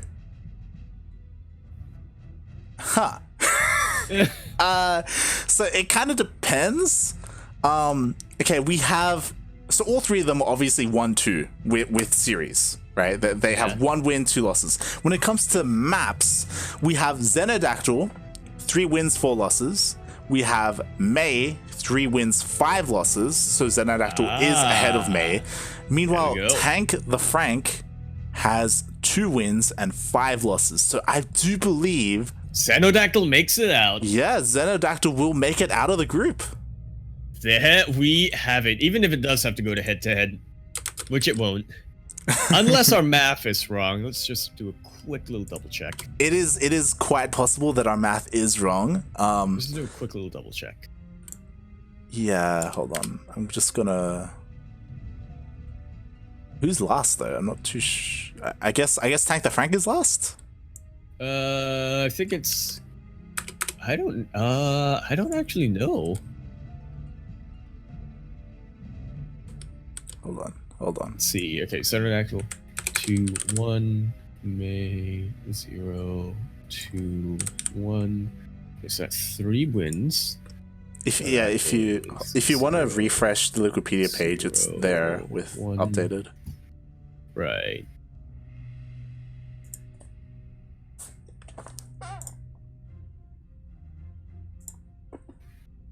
It seems to be the case, yeah. Yeah. Wow, who would have thought that? TankThaFrank going in at the start. Yeah, at the start of today. Well, I mean, I guess a lot of people were predicting more to make it out. But man, 2nd place. That was pretty contested. That was pretty contested. GG, well played. Hold on. I'm just gonna update Wikipedia and then refresh OBS so we can get the updated scores on the screen. Here we go. So there it is. Boom. Unless we have made some sort of mistake, which of course we apologize if we did. But I'm pretty sure that this is the final group. Ward coming out 3-0, XenoDactyl squeezing out 1-2 with May and TankThaFrank. Also 1-2, but unfortunately a lower map score. Mate. Probably not the score that I was expecting as we started today. TankThaFrank, I thought, looked pretty good. Dally, you know, always have to hold up hope for our teammate, but XenoDactyl, in what we saw from him playing today, I think he absolutely deserves that spot. Yeah, yes, especially in his series against TankThaFrank, he was able to showcase not just his cheese, which he did in all the other series, but he was able to show some macro, and he actually looked pretty solid. Absolutely. Stay tuned for the 2nd group stage, where we really get to see him show it off. And also, shout out to Ward, mix it out without dropping a single map. Yeah, and again, some of those games were pretty close. Again, I just want to take it back to Ward versus TankThaFrank. TankThaFrank like had these opportunities definitely to win or like take some games and maybe even the series. So yeah, well played, not just by Wardy and XenoDactyl, but all the players, May and TankThaFrank included. Ward. Did I say Wardy? You pulled a me. Ward. You pulled a me. Look, all these people with the similar names. God damn it. But yeah, GG, well played, and we will be back tomorrow with Group C. That's going to be the one to watch out for, because that has a Zerg player.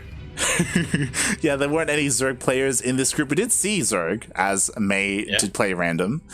But yeah, do you want to talk a little bit about Group C tomorrow? All right, Group C, we have kilojoules, or KCAL, which I believe is the unit of calories, kilocalories. That's one, yeah. That's the shorthand for kilocalories. So a little bit of a fun fact for the people who took 1 year of food nutrition. We also have a fairly regular player back when, MSO and SEO were a thing.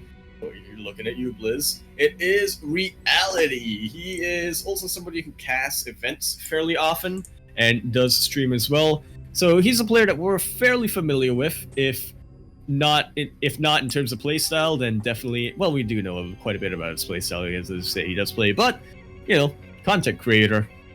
Shout out. Speaking of content creators, we have Yaku. I think you might be mixing up Reality with Renegade. I am.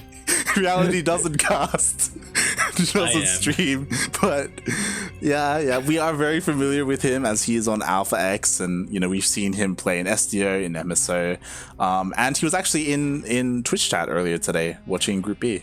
I'm glad he's not in it now. Shout out to Reality. Yeah, moving on. Who else do we have, Yaku? We have Defiance, a Terran player. Don't know too much about them, so that will be a bit of a mystery. However, who is this guy again? Who is he? We have a Zerg player, Dutless? Who the hell? It's Duddles! It is Duddles. Captain of Formless Bear Sloths? Yeah, the captain of Formless Bear Sloths, potentially the owner. I'm not too sure, to be honest, how the hierarchy of Formless Bear Sloths work. Bear Sloths, even. But yeah, we are familiar with two of these players, pretty unfamiliar with the other two. Be good to see what their play styles are like. And yeah, that will be Group C tomorrow. Same time. What was it? 4 p.m. KST. Yes. If you can convert that to whatever time zone you're in, it was basically 3 hours ago. Yeah, actually around there. It is now 7:12 p.m. KST, when you know what that means. What does that mean? What day is it? Oh, mate, it's Tuesday. That it is. We are. Wait, I actually have to double check. We won't be able to host in time, but Olima League is in 40 minutes. So there we go. 48 minutes to be precise. Oh, I got the time wrong. I thought you're right. Yeah. So if you do want to tune in for some more StarCraft action, specifically some Korean StarCraft action, we do have the February finals of Olima League starting in 40 minutes, which will be casted by Maynard. So, tune in to that. You will have some time in between to take a break, have some water, stretch your roaches, hydrate your hydras, and I'll probably be hosting that. Yeah, and in the meantime, you're getting called out a little bit by Sushi. He's like, I was wondering who Yaku's talking about. Look, there's a lot of players. It's okay. I can't be held. What you would call it? How am I supposed to remember what I remember? Exactly. We asked too much of Yaku. But thank you for watching Group B of NA Contenders. Remember, !Macherino in the chat to support the tournament. And I believe that is it for today. Yeah. Tune in for tomorrow. Ciao. Bella.